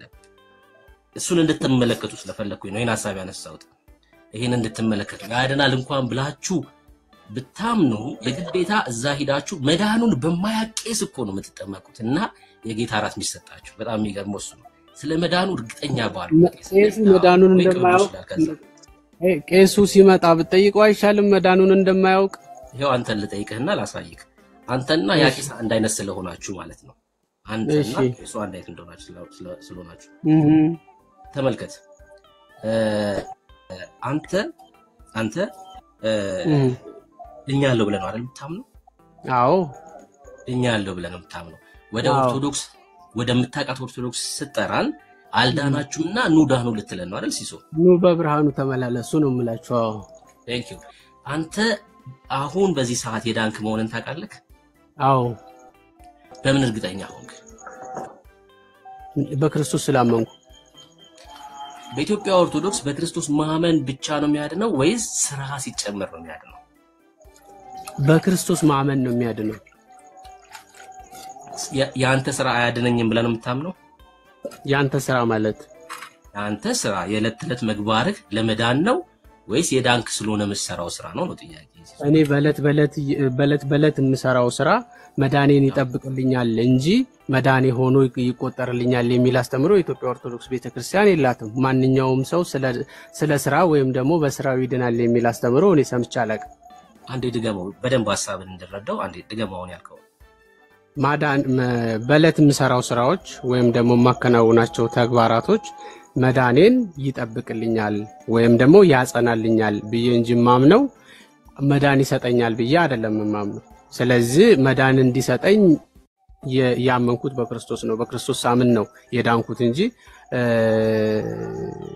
ስራ ስለሰራው አይደለም። ስራ ስለሰራው ከሆነ የዳንኩት የክርስቶስ መምጣትስ የክርስቶስ ሞትስ ማመን ለኔ ምን ፋይዳ ይኖረዋል? ኦኬ ቴንክ ዩ። ሰው ስራ ያድንም ብለህ ታምናለህ፣ ግን መዳንን ለመጠበቅ እለት ተሰራለው ነው አይደል? ሐሳብን እንዳልሰጥ። አዎ። ኦኬ ሶ እለት የምትሰራው መዳንን ለመጠበቅ ከሆነ በእለት ስራክ መዳንን አተክ መሆንን በምን ታውቃለህ? ጥያቄን በደንብ ተረዳው ሲሶ። መዳንን ለመጠበቅ ነው እለት የምትሰራው አይደል? ሶ እለት እየሰራ ያለው መዳንን ለመጠበቅ ከሆነ እለት በምትሰራው ነገር መዳንን ማስጠበቅን ማን ነገረህ? በምን እርግጠኛ ሆንክ?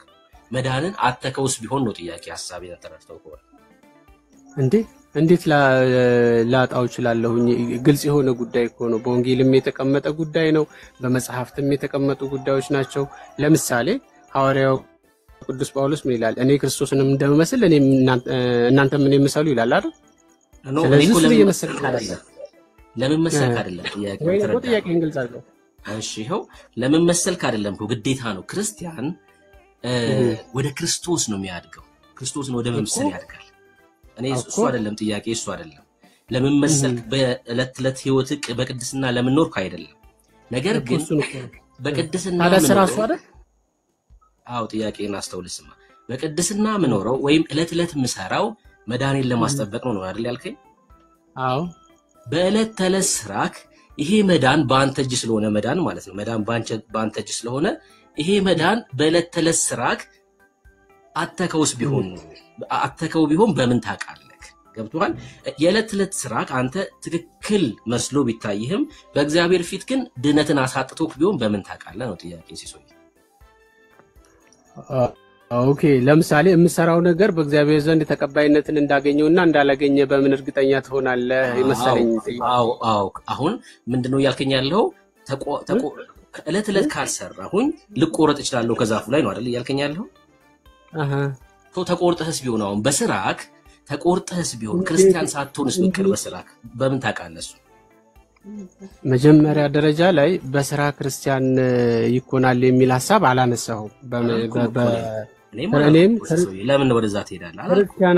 ክርስትናህን አጥተኸው እንዳይሆን ያልከኝ። ይሄ ግን ለምሳሌ በቀላሉ አንድ ጥቅስ ላንሳለህ። ገላትያ 5 ላይ ያለው የመንፈስና የሥጋ ፍሬዎች የሚል ማለት ነው። ታስታውሰዋለህ አይደል? አዎ የሥራ ስለዚህ የሰው ልጅ በህይወት እንቅስቃሴው ስራ የምንለው ተግባር ዛሬ እኔ እናንተ በህይወት ስንኖር የምናደርጋቸው እንቅስቃሴዎች አሉ።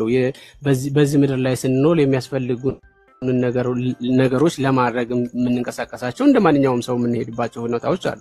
ስለዚህ ከማንኛውም ሰው ጋር የምናደርጋቸው መስተጋብር የሥጋ ፍሬ ሳይሆን የመንፈስ ፍሬዎች እንዲሆኑልን መስራት ማለት ነው አይደል? ስራ እሱን ነው እንትን የሚያደርገው። ስለዚህ ያንን እየሰራህ ያንን እየተለማመድክ ክርስቶስን ወደ መምሰል ታድጋለህ ነው የኔ ጽንሰ ሐሳብ ከተረዳኸኝ። አሁንም ለጥያቄ መልስ አልመለሰልኝም። በቃ ይበቃል አይደል?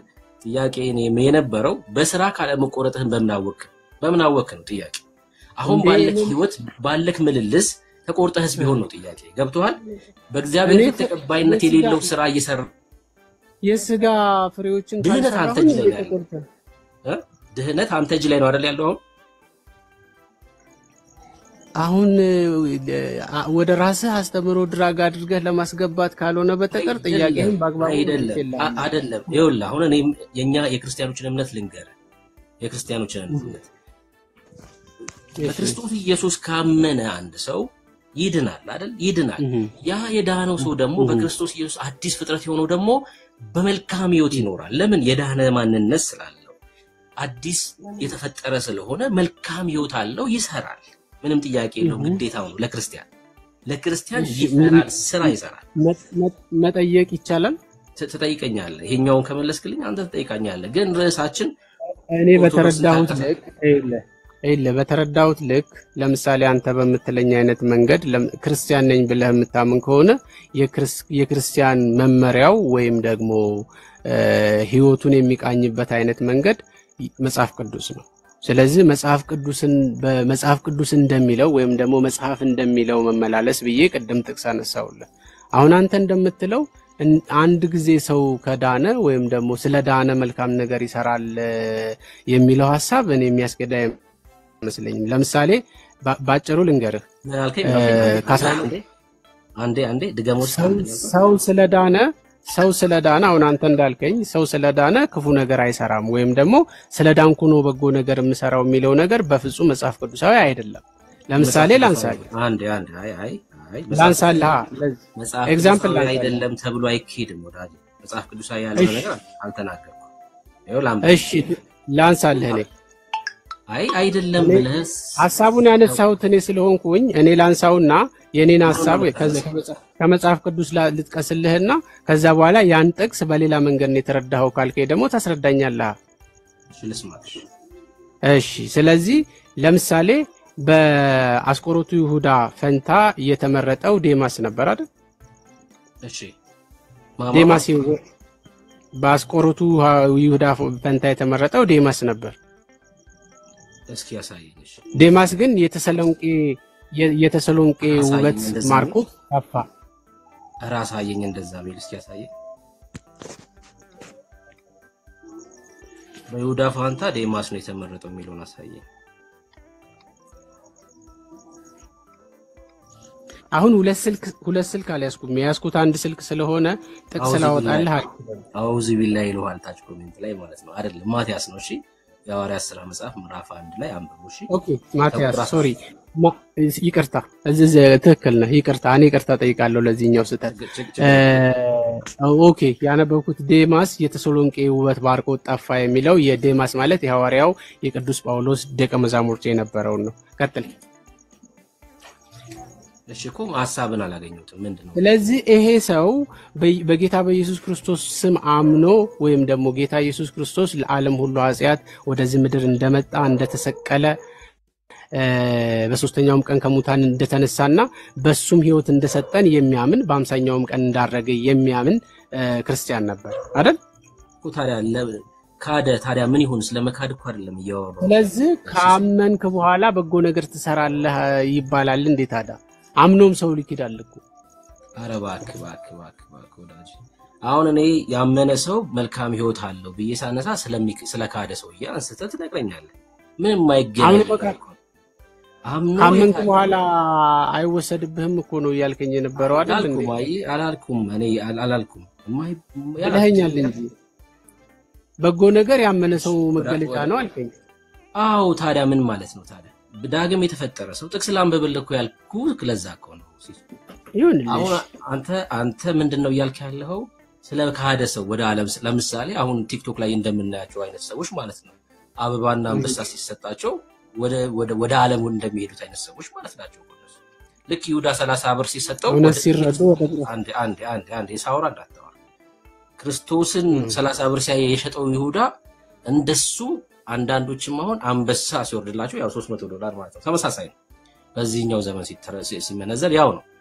እሱ ሲሰጣቸው ወደ ዓለም ሄዱ። ተመሳሳይ ነው በቃና እንደዚህ አሁን ወደ ዓለም ሄዱትን ሰዎች እያመጣክ ምሳሌ አድርገህ ልትነሳልኝ አይገባም። እኔ እያልኩ ያለሁት ምንድነው? በክርስቶስ ዳግም የተፈጠረ ሰው መልካም ህይወት አለው። ይሁን ላምበል ኤፌሶን መልእክት መጽሐፍ ምዕራፍ 2 ላይ እንደዚህ ይላል።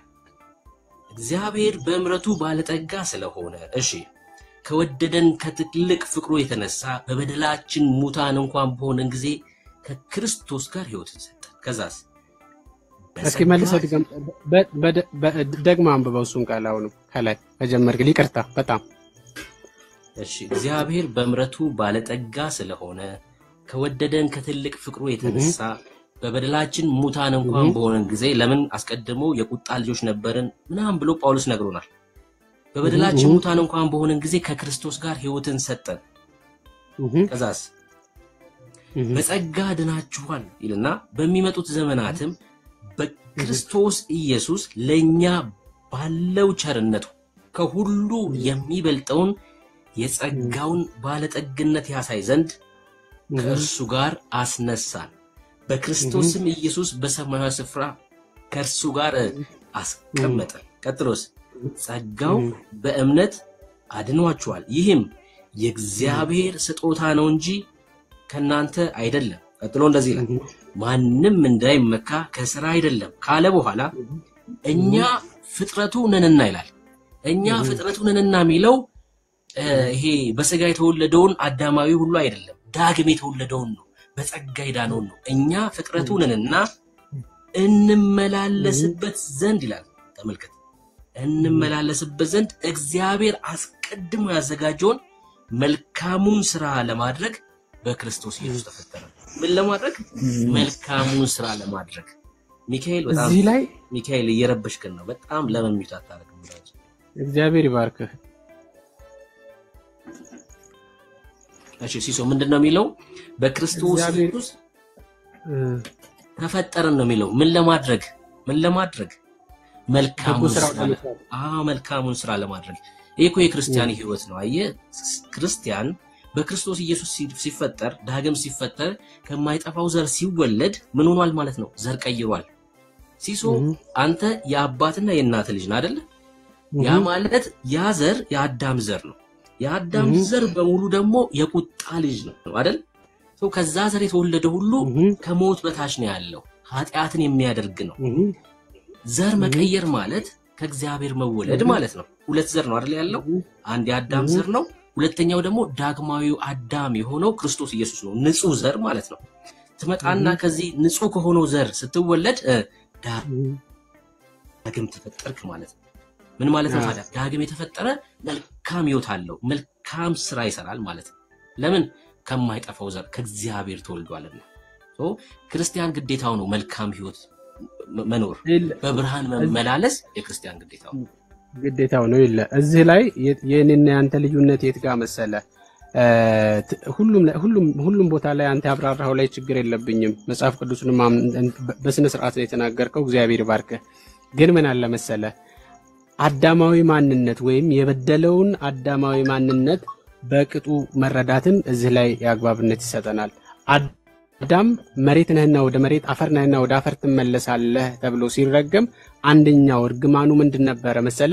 መልካም ስራ ማድረግ አለመቻል ወይም ደግሞ ስጋ በሱ ላይ ሰልጥኖበት ዲያብሎስ በሱ ላይ ሰልጥኖበት ስለነበረ አዳም የሚባለው ሰው በሙሉ መልካም ስራ ማድረግ የማይችልበት ወይም ደግሞ የማይነጻበት ዘመን ነበር ያ ዘመን። ከተረዳኸኝ ያ ዘመን በዛ ዘመን ውስጥ በዛ ሰቆቃ ውስጥ በዛ በባርነት ውስጥ ስለነበርን ክርስቶስ መጥቶ እንዳዲስ ስንወለድ ወይም ደግሞ ክርስቲያን ስንሆን ያ የአዳም የመርገም በደል በላያችን ላይ ስላልለ ሁለቱም በእጃችን ላይ አለ። አምነን ክርስቲያን ሆነን በጎ ነገር መስራት፣ አምነን መካድ ወይ ራስ ደግሞ አለመስራት አለው ይሰማል አይደል?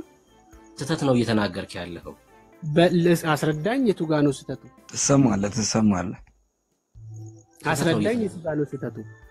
ይኸውልህ ምን መሰለህ፣ ለምሳሌ አንተ በአንተ ንግግር መሰረት ማለት ነው አሁን በዚህ ሰዓት አዳማዊ የሆነ ሰው የለም? ያላመነ አዳማዊ ነው አይደል? ያላመነ በክርስቶስ ያላመነ አዳማዊ ነው፣ የቁጣ ልጅ ነው ማለት ነው። አሁንም እኔ እንደዛ ነው ማምነው። አሁንም ድረስ ወደ ክርስቶስ ያልመጣ ሰው አዳማዊ ነው። ግዴታ ወደ ክርስቶስ ሲመጣ ነው ከዚህ ከማይጠፋው ዘር የሚወለደው። ልክ ነው? አዎ። ቀጥልሽ ሐሳብህ። ስለዚህ አንተ አምነህ ስታምን ምን አይነት በደል ከላይ ላይ ይነሳል መሰለ? በጎ ምግባር ወይም ደግሞ ቅርንጫፍ ሆነህ ፍሬ አለማፍራት አትችልም። ምክንያቱም ተነስቶልሃል። ስለተነሳልህ ቅድም እንደነገርኩ የስጋ ፍሬዎችን ወይም ደግሞ የስጋውያንን ነገሮች ብቻ የተገለጸውን ክፋትና ተንኮልም ሳይሆን በጎ ነገሩን የማድረግ ማንዴቱ በእጅህ ላይ ተቀምጦልሃል ማለት ነው። ስለዚህ ያንን ነገር የማድረግ ያለማድረግ ስልጣኑ ወይም ደግሞ በጎ ፍቃዱ የራስህ ነው፣ እጅህ ላይ የተቀመጠው ነው ማለት ነው። ምክንያቱም ምርጫ አለ። ምርጫ በጎ የማድረግና በጎ ያለማድረግ ነው። በጎ የማድረግ ስላመንክ ብቻ ግን በጎ አረጋለሁ ማለት ደግሞ ግን አይደለም። ስላመንክ በጎ ታረጋለህ። አሁንም በጎ ማድረግ ከኛ ጋር የሚገናኝ አይደለም። የኛ ዊል እንዳለ ሆኖ ነገር ግን ይኸውልህ በደንብ ሲስ መረዳት ያለብህ ቲቶ 2ን ተቀበለዋል። አሁን መጽሐፍ ቅዱስ ነው እንግዲህ ማነብልህ። ቲቶ 2 መጽሐፍ ቅዱስ ነው። ቲቶ ላንብብልህ። መጽሐፉ እኮ የሚለው እኔ እንዳልኩት ነው። ስማኝ፣ ሰዎችን ሁሉ የሚያድን የእግዚአብሔር ጸጋ ተገልጧል። ይሄ ጸጋ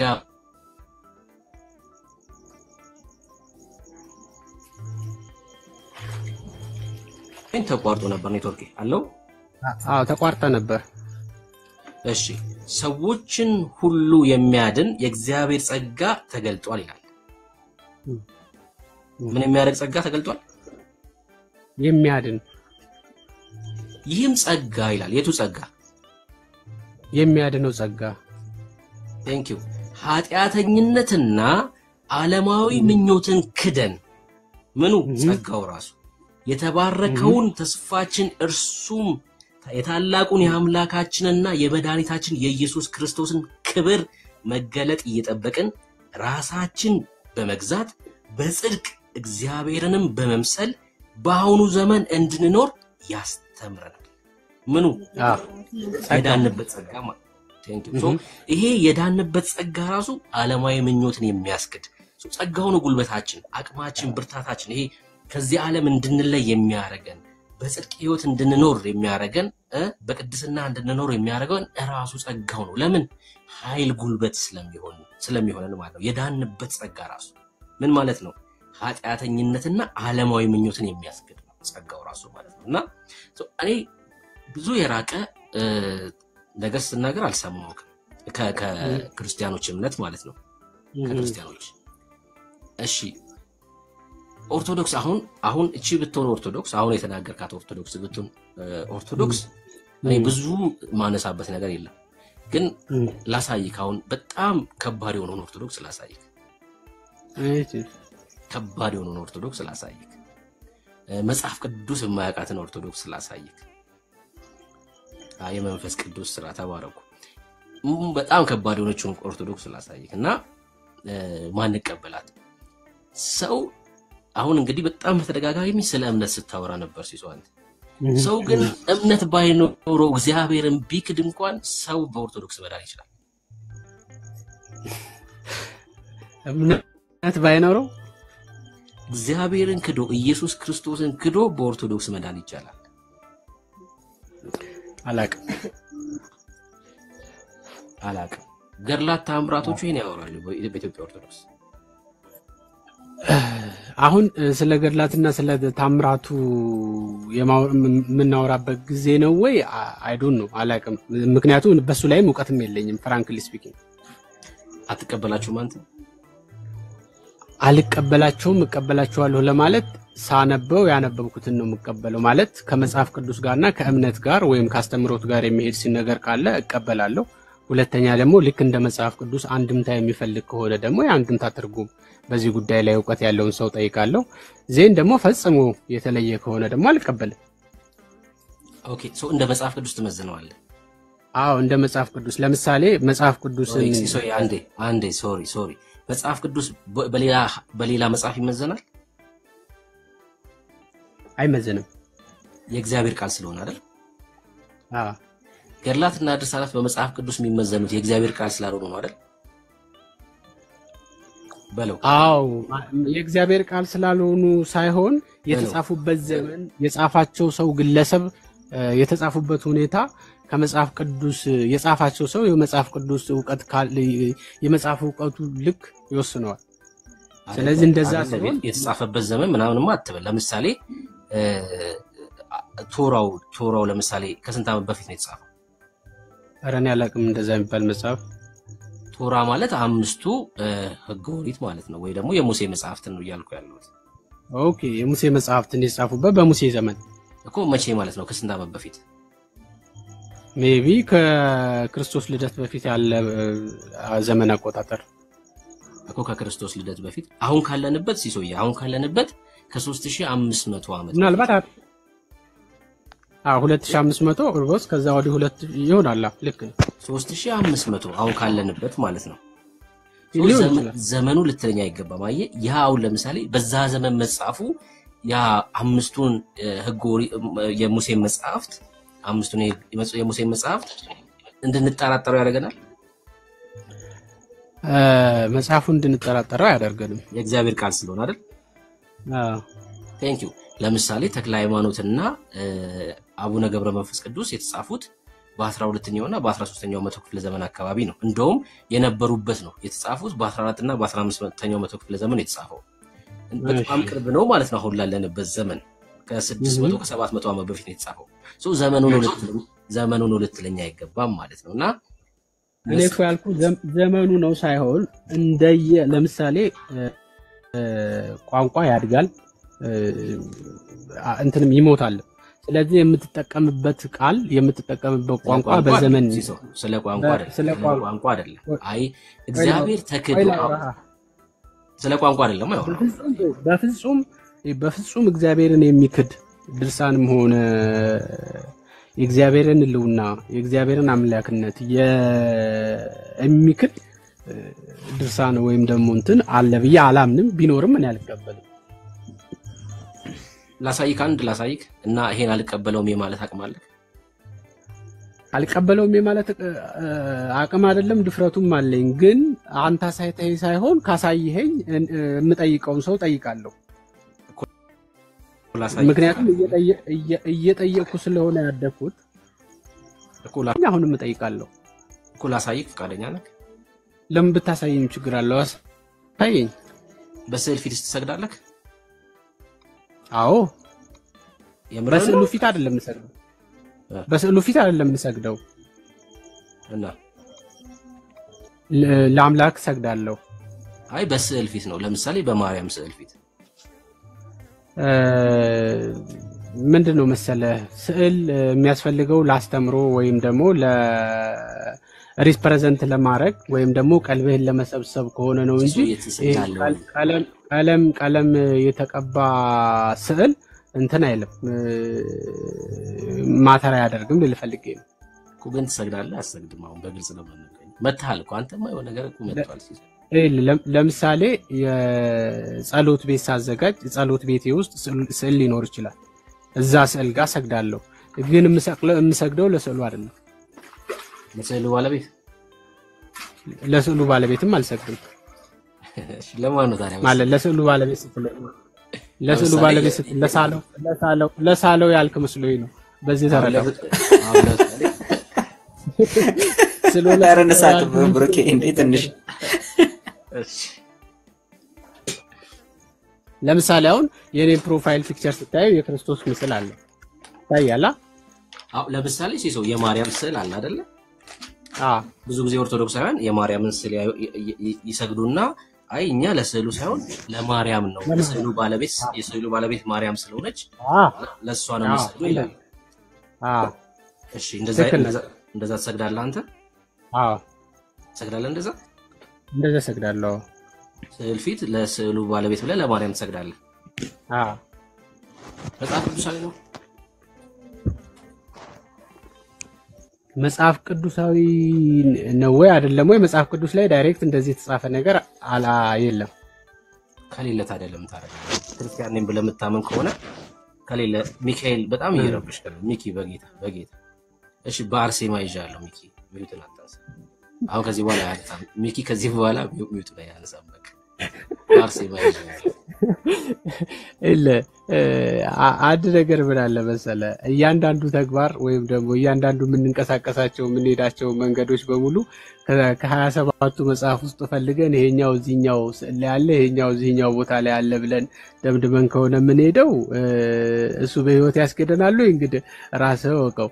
እኔ ግን ዋናው ሐሳቡ መያዝ ያለበት እምነትም የልብ ወይም ደግሞ የሐሳብ ጉዳይ ስለሆነ በሐሳብ ጉዳይ ቢያዝ ወይም ደግሞ በአይምሮ ጉዳይ ቢያዝ የተሻለ ነው ብዬ አምናለሁ። ካልሆነ ግን ቅድም ላነሳልህ ወደ ነበረው ሐሳብ ልመለስ። ቆይ ልመለስልና እኔም ለእንትን ስለሆነ እየተቀለልኩ ልውጣለህ። ቅድም ባሳይ ፍቃደኛ ነው ይላልከኝ ከመጽሐፍ ጋር በተያያዘ አንተም ትመልስልኛለህ። ለምሳሌ በክርስቶስ ያላመኑ ሰዎች እሰማለሁኝ አይደል? እኔ ቤተ እምነት መጥቀስ አልፈልግም፣ ግን በክርስቶስ ያላመኑ የኢየሱስ ክርስቶስን አምላክነት የማይቀበሉ ሰዎች አሉ። እነዚህ ሰዎች ብዙውን ሰዓት እንደውም አሁን ተውታል መሰለኝ ቀደም ባሉ ሰዓታቶች የሚያነሱት የመኃልየ ዘሰሎሞንን መጽሐፍ ነው። መኃልየ ዘሰሎሞን ላይ ያሉ መጽሐፍቶች ወይንም ያሉትን ቃላት አጠቃቀሞች በሙሉ ብታያቸው እንግዲህ ውጭ ላይ ሆኖ ለሚመለከተው ሰው ምን ሊመስሉ እንደሚችሉ ያው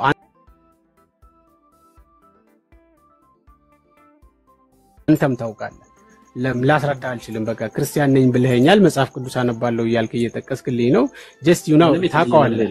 ስለዚህ ይሄንን ጉዳይ መኃልየ ዘሰሎሞን ላይ አሁን ሌላ መጽሐፍ የለኝም እንጂ ሌላ መጽሐፍ አንስቼ ልክ አንተ አሁን ወርድ በወርድ ልታሳየኝ እንደተዘጋጀው ወርድ በወርድ እያሳየሁ ምንም ልዩ መኃልየ ዘሰሎሞን በጣም የምወደው መጽሐፍ በጣም የምወደው እኔ እናንተ ነን ኖ እናንተ በደንብ ነው የምወደው እኮ አልኩ።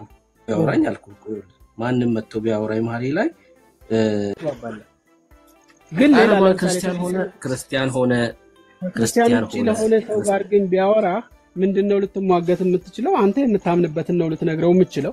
ዜን ግን ያኛው ሰው ሊረዳ የምችለው አንተ በተረዳው ይሄ ሙግት ያነሳው ለዚህ መጽሐፍ ነው። እንትን ካልኩት መልስላለሁ፣ እንትን ካላልኩ ቅድም እንደነገርኩ ጠይቃለሁ። ታውቃቸዋለህ እኚህ ሰውዬ? አዎ ጻድቁን አቡነ ገብረ መንፈስ ቅዱስን አውቃቸዋለሁ። ገድሉን ግን አንብቤ አላውቅም። ታውቃቸዋለሽ?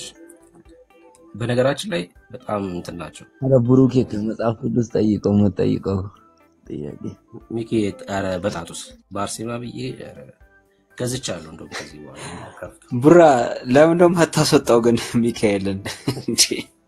ይሄን ምን ነው የሚያስቸግረን? በነገራችን ላይ ሲሶ አቡ ከባድ ሰው ነው። እግዚአብሔርን ሁሉ ያዘለ ሰው ነው። እግዚአብሔርን ሁሉ አዝነው ታውቃለህ። አይደለም የቃላትን እንትውና የመረኝ ነው ብለን ይሄ ጻፈ እኮ ነው። እግዚአብሔርን ሁሉ አዝነው እኔ ቃላት ምናምን አይደለም የጻፈ። ስማ አንድ ነገር ልንገርህ። ስማ የጻድቁን ገድል ወይም ደግሞ የጻድቁን ታምር የጻፉት ራሳቸው ጻድቁ እንዳልሆኑ ይሄንን ታውቃለህ። ስለዚህ በጻድቁ ለውና ማመን ወይስ አለማመን ሌላ ጉዳይ፣ የተጻፈውን መቀበል አለመቀበል ሌላ ጉዳይ።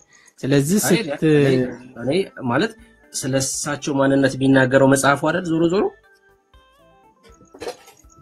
መጽሐፉ ላይ ያለው እንድቀበል አያስገድደኝም። ይኸው ላሳይህ አንዴ እሺ ላሳይህና ሁለተኛ ተአምር በደንብ ስማኝ ሳለ ሁለተኛ ተአምር ከዛ ይሄ ያው ቁጥር 1 ላይ ያለውን ይሄኛው አንተ አንብበው ከፈለክ እኔ ከሐሳቡ ጀምሮ ላንብብ። ይሄን ታነባዋለህ ትፈልጋለህ? ቀጥለው ከሐሳቡ ጀምረህ እሺ ይኸው ሐሰትን ዝሙትን የሚያበዛ የሚያስጠነቁል ብዙ ስራ የሚያደርግ አንድ ኃጢያተኛ መነኩሴ ነበር ይላል። ምን የሚያደርግ ነው? ሐሰትን ዝሙትን የሚያበዛ የሚያስጠነቁል ጠንቋይ ጋር የሚሄድ ብዙ ስራ መተት ማለት ነው የሚያደርግ አንድ ኃጢያተኛ መነኩሴ ነው ደግሞ ይሄ ሰውዬ። ኑር ክቡር የሚሆን የአባታችሁን ገብረ መንፈስ ቅዱስን የገድሉን መጽሐፍ ወዳለበት መጋቢት 5 ቀን ሄደ። ከዚያም ለሰው ልጆች ቃል ኪዳን መጽሐፍ ሲነበብ ሰምቶ ያም ኃጢያተኛ መነኩሴ በልቡ እኔ መታሰቢያውን ዝክሩን አደርጋለሁ በጸሎቱም እማጸናለሁ ብሎ አሰበ። የአባታችሁን የገድሉን መጽሐፍ ስሞ ከዚያ ወጥቶ ወደ ሀገሩ ሄደ። ሲሄድም በመንገድ ሽፍቶች አግኝተው መልሰው ደበደቡት፣ ልብሱንም ገፈውት፣ በደምም ተነክሮ ወደ ቤቱ ገባ። በዚያች ሌሊትም በእግዚአብሔር ፍቃድ ሞተ። ይሄ ሰውዬ ሞተ። የጨለማ መላእክት መጥተው ያችን ነፍስ ወሰዷት፣ በእግዚአብሔርም በዙፋኑ ዙሪያ አደረሷት። እግዚአብሔርም ይህችን ነፍስ ወደ ሲኦል ውሰዷት አለ። ከስራዋ ክፋት የተነሳ በዚህ ልትቀመጥ አይገባትም፣ ጽኑ ስቃይ ወዳለበት ወደ ሲኦል ጣሏት አላቸው። ያን ጊዜ የጨለማ መላእክት ያችን ነፍስ ይዘዋት ሄዱ። ወዴት? ወደ ሲኦል። ለምን? ይሄ መነኩሴ ሐሰትን ዝሙትን የሚያበዛ የሚያስጠነቁል ብዙ ስራ የሚያደርግ ኃጢያተኛ የነበረ ሰው ስለነበረ ወደ ሲኦል ገባ። ያኔ አባታችሁ መጣ። አባታችሁ ገብረ መንፈስ ቅዱስም ይህን ነገር በልቡ አውቆ ከብርሃን ቤቱ ተነስቶ በእግዚአብሔር ዙፋን ፊት ሰገደ። የብርሃን ቤት አለው። ተነሳና መጣ። ጌታ ሆይ ቃል ለምን ይታበላል አለ። ምን ማለት ነው ይታበላል ማለት?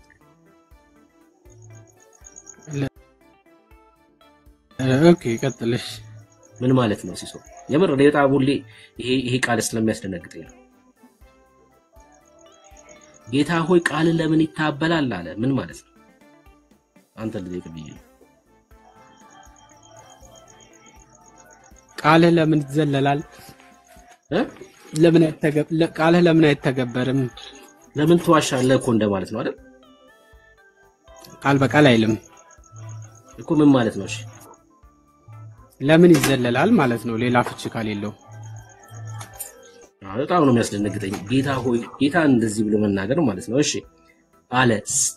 ከዛ ሰማይና ምድር በቃል ኪዳን ጸንተው ይኖራሉ። አቤቱ ጌታ ሆይ የሰጠኝን ቃል ኪዳን አትርሳ አለው። ቀጥሎስ ጌታችንም መልሶ ወዳጄ ገብረ መንፈስ ቅዱስ ምን ዋሸሁ? ናይስ ትክክል ነኝ። አየህ ጌታ ሆይ ቃል ለምን ይታበላል አለው። ምን ማለት ነው? ለምን ትዋሻለህ ማለት ነው። ጌታን እኮ ነው እንደዚህ የሚናገረው። ለምን? ይሄው ጌታ ምን አለ? ጌታችንም መልሶ ወዳጄ ገብረ መንፈስ ቅዱስ ምን ዋሸሁ አለው። አየህ ቃል ለምን ይታበላል ማለት ለምን ትዋሻለህ ማለት ነው። ጌታን ነው እንደዛ የሚናገረው። እሺ ምን ዋሸሁ አለው። አባታችሁም ክፉዎች አጋንንት ወደ ሲኦል የወሰዱት ያ ሰው በጸሎቴ በአማላጅነቴ ያመነ ሰው ነው አለው። ከዛስ መታሰቢያውን አድርጋለሁ ብሏል። ሞቱም በዕለተ ቀን ነው አለው። ጌታችንም የዚያን ሰው ኃጢአት ስለበዛ ዝም አለ። አባታችሁም በጌታ ዙፋን ፊት ወድቆ አቤቱ ጌታ ሆይ ይህን ሰው ማረው ምህረቱን ካልፈቀድክ ግን እኔንም ከዚያ ሰው ጋር ጨምረኝ አለው። ወይ ማረው ወይ እኔንም ከተተኝ እያለ ነው። ከዛስ አብ ሆይ በባህሪ ልጅ በወልድ በባህሪ ሕይወት በመንፈስ ቅዱስ እማጸናሃለሁ። ወልድ ሆይ በባህሪ አባት በአብ በባህሪ ሕይወት በመንፈስ ቅዱስ እማጸናሃለሁ። መንፈስ ቅዱስ ሆይ በአብ በወልድ እማጸናሃለሁ አለ። ያን ጊዜ እግዚአብሔር ቅዱስ ሚካኤልን አዘዘው። ወደ ሲኦል ሳይጥሏት ፈጥና አምጣት አለው። የመላእክት አለቃ ቅዱስ ሚካኤልም ሄዶ ከእሳት ባህር ዳርቻ አገኛት።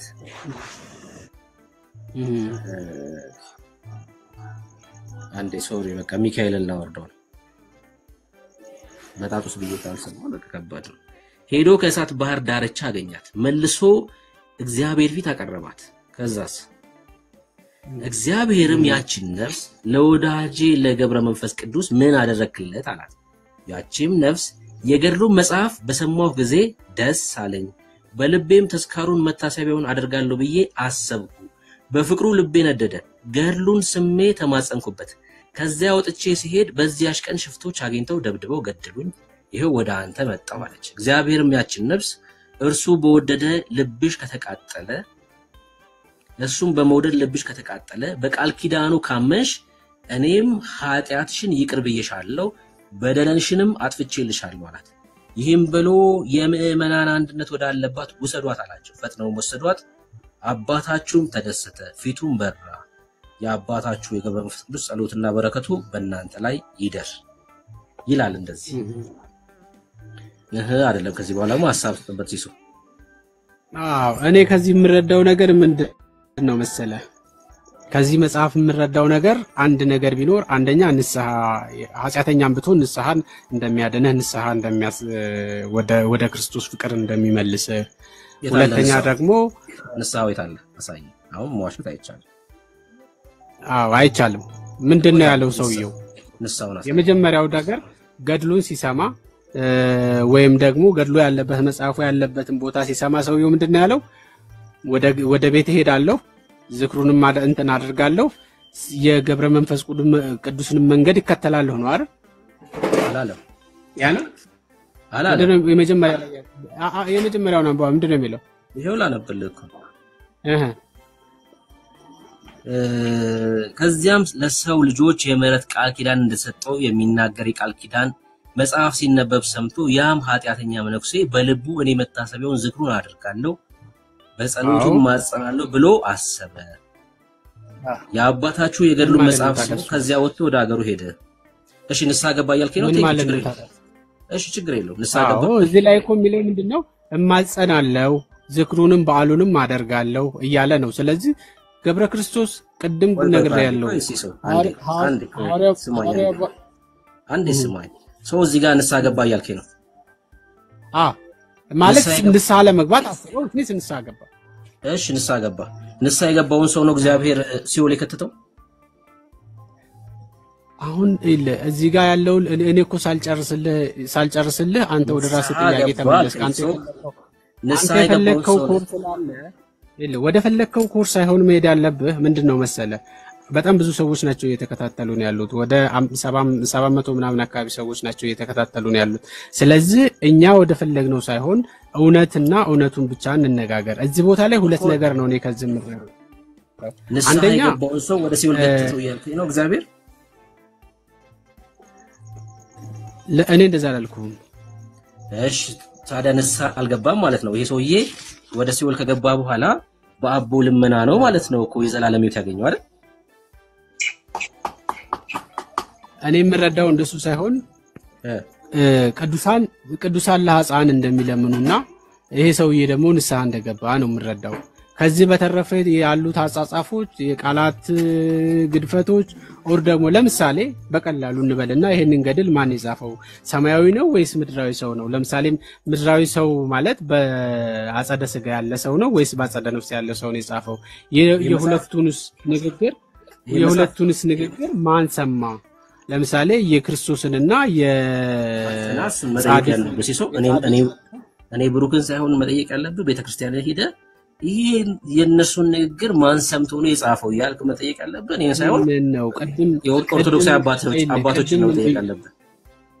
እድምን ብያለሁ መጀመሪያ ስነሳልህ ያነሳሁልህ ሐሳብ ምን እንደሆነ ታውቃለህ አንተም አትረዳው ወይም ደግሞ አጻጻፍ ያንድምታ ያረዳድ ጉዳይ ገድላት ላይ ሊኖር ይችላል ስለዚህ ያንን በጥሬ ሐቁ ተረድተህ ይሄ ጉዳይ ተሳስቷል ብትል ልክ አንተ መሐሌ ዘሰለሞንን ተረድተህ ለሌላው ሰው እንግዳ እንደሚሆንበት እንደዛ እንግዳ ይሆንብሃል ብያልም አልመለስኩልህም ዋናው ሐሳብ ግን ሲሶ አንዴ ዋናው ሐሳብ ይሄ ሐሳብ ትክክል ነው ይመስላል አይደል ግን ቆይ ሙግት እንደዛ ይመስላል አይደል ሙግትን እንዳገኘው ነው ሲሶ ያንዴ ይሄ መጽሐፍ ትክክል ነው ያልክ ነው ይሄ ሐሳብ ትክክል ነው ይሄኛው ሐሳብ ሙሉ በሙሉ ትክክል ነው ይያልኩ አይደለም ትክክል አይደለም የምልበት ሐሳብ የቃላቶቹን ጉዳይ ነው ቃላቶች ላይ ምናልባት ከግዕዝ ወደ አማርኛ ሲተረጎም የተሳሳቱ ቃላቶች እንዳሉ አላቅም ለአማርኛው ግን የማይመጥኑ ቃላቶች እንዳሉ አይቻለሁ በቃላት ደረጃ በሐሳብ ደረጃ ላይ ግን ምንም እንትን የሌለው ነው ግዕዙ ምክንያቱም ብሩኬ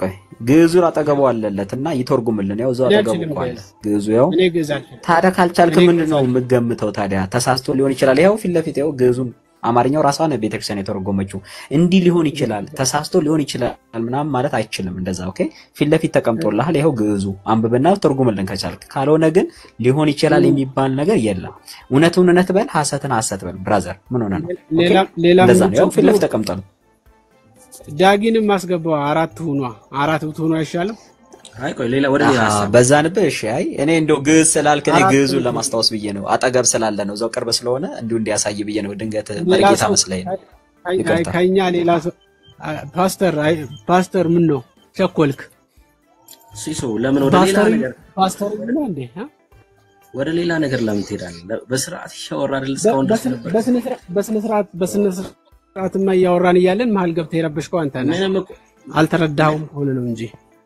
እሺ አሁን ስማሽ ችግር የለም አዳምጥ ያወራን ለናሱ እየተነጋገርን ይያለን መሃል ላይ ገብተህ የረበሽከው አንተ ነህ ምክንያቱም ይሄ ቆይ አንዴ ይታያል ግን ቲክቶክን እያየ ነው ወይስ ስልክህን ኪስ ውስጥ አድርገህ ነው እያወራህ አሁን እያወራው ያለው ብሩክ ነኝ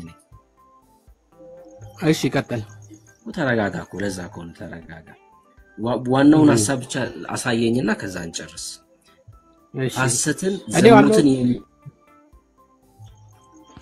ሐሰትን ዝሙትን የሚያበዛ የሚያስጠነቁል ብዙ ስራ የሚያደርግ አንድ ኃጢያተኛ መነኩሴ ነበር ይላል እንደዚህ አይነት ሰው በኢትዮጵያ ኦርቶዶክስ በጻድቅ ልመና ይድራል ከሲኦል ይወጣል እቺን ብቻ መልስ ማለት በጻድቅ ልመና አዎ ሊወጣ ይችላል ይሄ ጠንቋይ ጋር የሚሄድ ሰውዬ ከሲኦል በጻድቅ ልመና ይወጣል አይደለም በንስሐ ከሲኦል ይወጣል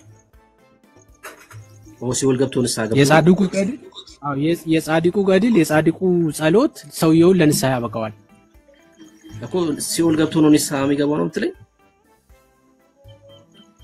ከዛ በኋላ ስላለው ጽሁፍ እኮ ነገርኩ ይሄ ያጻጻፍ ወይም ደግሞ ያተረጓጉም ስለዘዴ እኔ ስለ ጽሁፉ አይደለም የጠየቅኩ ያለሁት የኔ ጥያቄ እንደዚህ የሚያደርገው ጽሁፍ ላይ የተረዳሁትን ነገር እኮ ሶስት ነገር ተረዳውላ አንደኛ ሰውየው ኃጢያተኛ ነው ሁለተኛ በገብረ መንፈስ ቅዱስ ገድል ተነክቶ ልቡ ንስሐ መግባትን ፈልጓል አስቧል እሱን ወስዷል በሶስተኛ ደረጃ ደግሞ ገብረ መንፈስ ቅዱስ ለኃጢያተኛው ሰውዬ ጸሎት አድርገውለታል ይሄ ነው ያለው በዚህ ገድል አይደለም ልቡ ብብቱና የውስጥ እግሩ እንኳን ቢነካ ከዘላለም ሕይወት ከሲኦል መውጣት አይችልም የዘላለም ሕይወት ሊያገኝ ይችላል አይደለም ልቡ ነው ምልክ ሲሶ አይደለም ልቡ እሱን አንተ ነህ የተረዳው ለምን ብብቱ ስራ አይኮረኩሩትም የምሬን ነው ምልክ አንተ ነህ የተረዳው በጻድቅ ልመና ጠንቋይ በጻድቅ ልመና ከሲኦል ይወጣል የሚል አይደለም ጠንቋይ አይደለም ነው እግዚአብሔር አንዴ ቆይ ስማኛ ሲሶኝ መጽሐፍ ቅዱሳዊ ጥቅስ እንድሰጠኝ ነው ፈልገው ከዚህ በኋላ እግዚአብሔር ፈርዶበት ሲኦል የገባ ሰውዬ አይደለም አይደለም የኢትዮጵያ ኦርቶዶክስ ጻድቆች ተሰብስበው በጉልባታቸው ተንበርክከው ቢለምኑት እንኳን ከሲኦል ያወጣል ይወጣል ካልከኝ ግን ጥቅስስተኛው መጀመሪያ ጀምሬ ስልክ አንድ ነው ብዬ ነግሬ ስለነበረ እኔ አወጣለሁ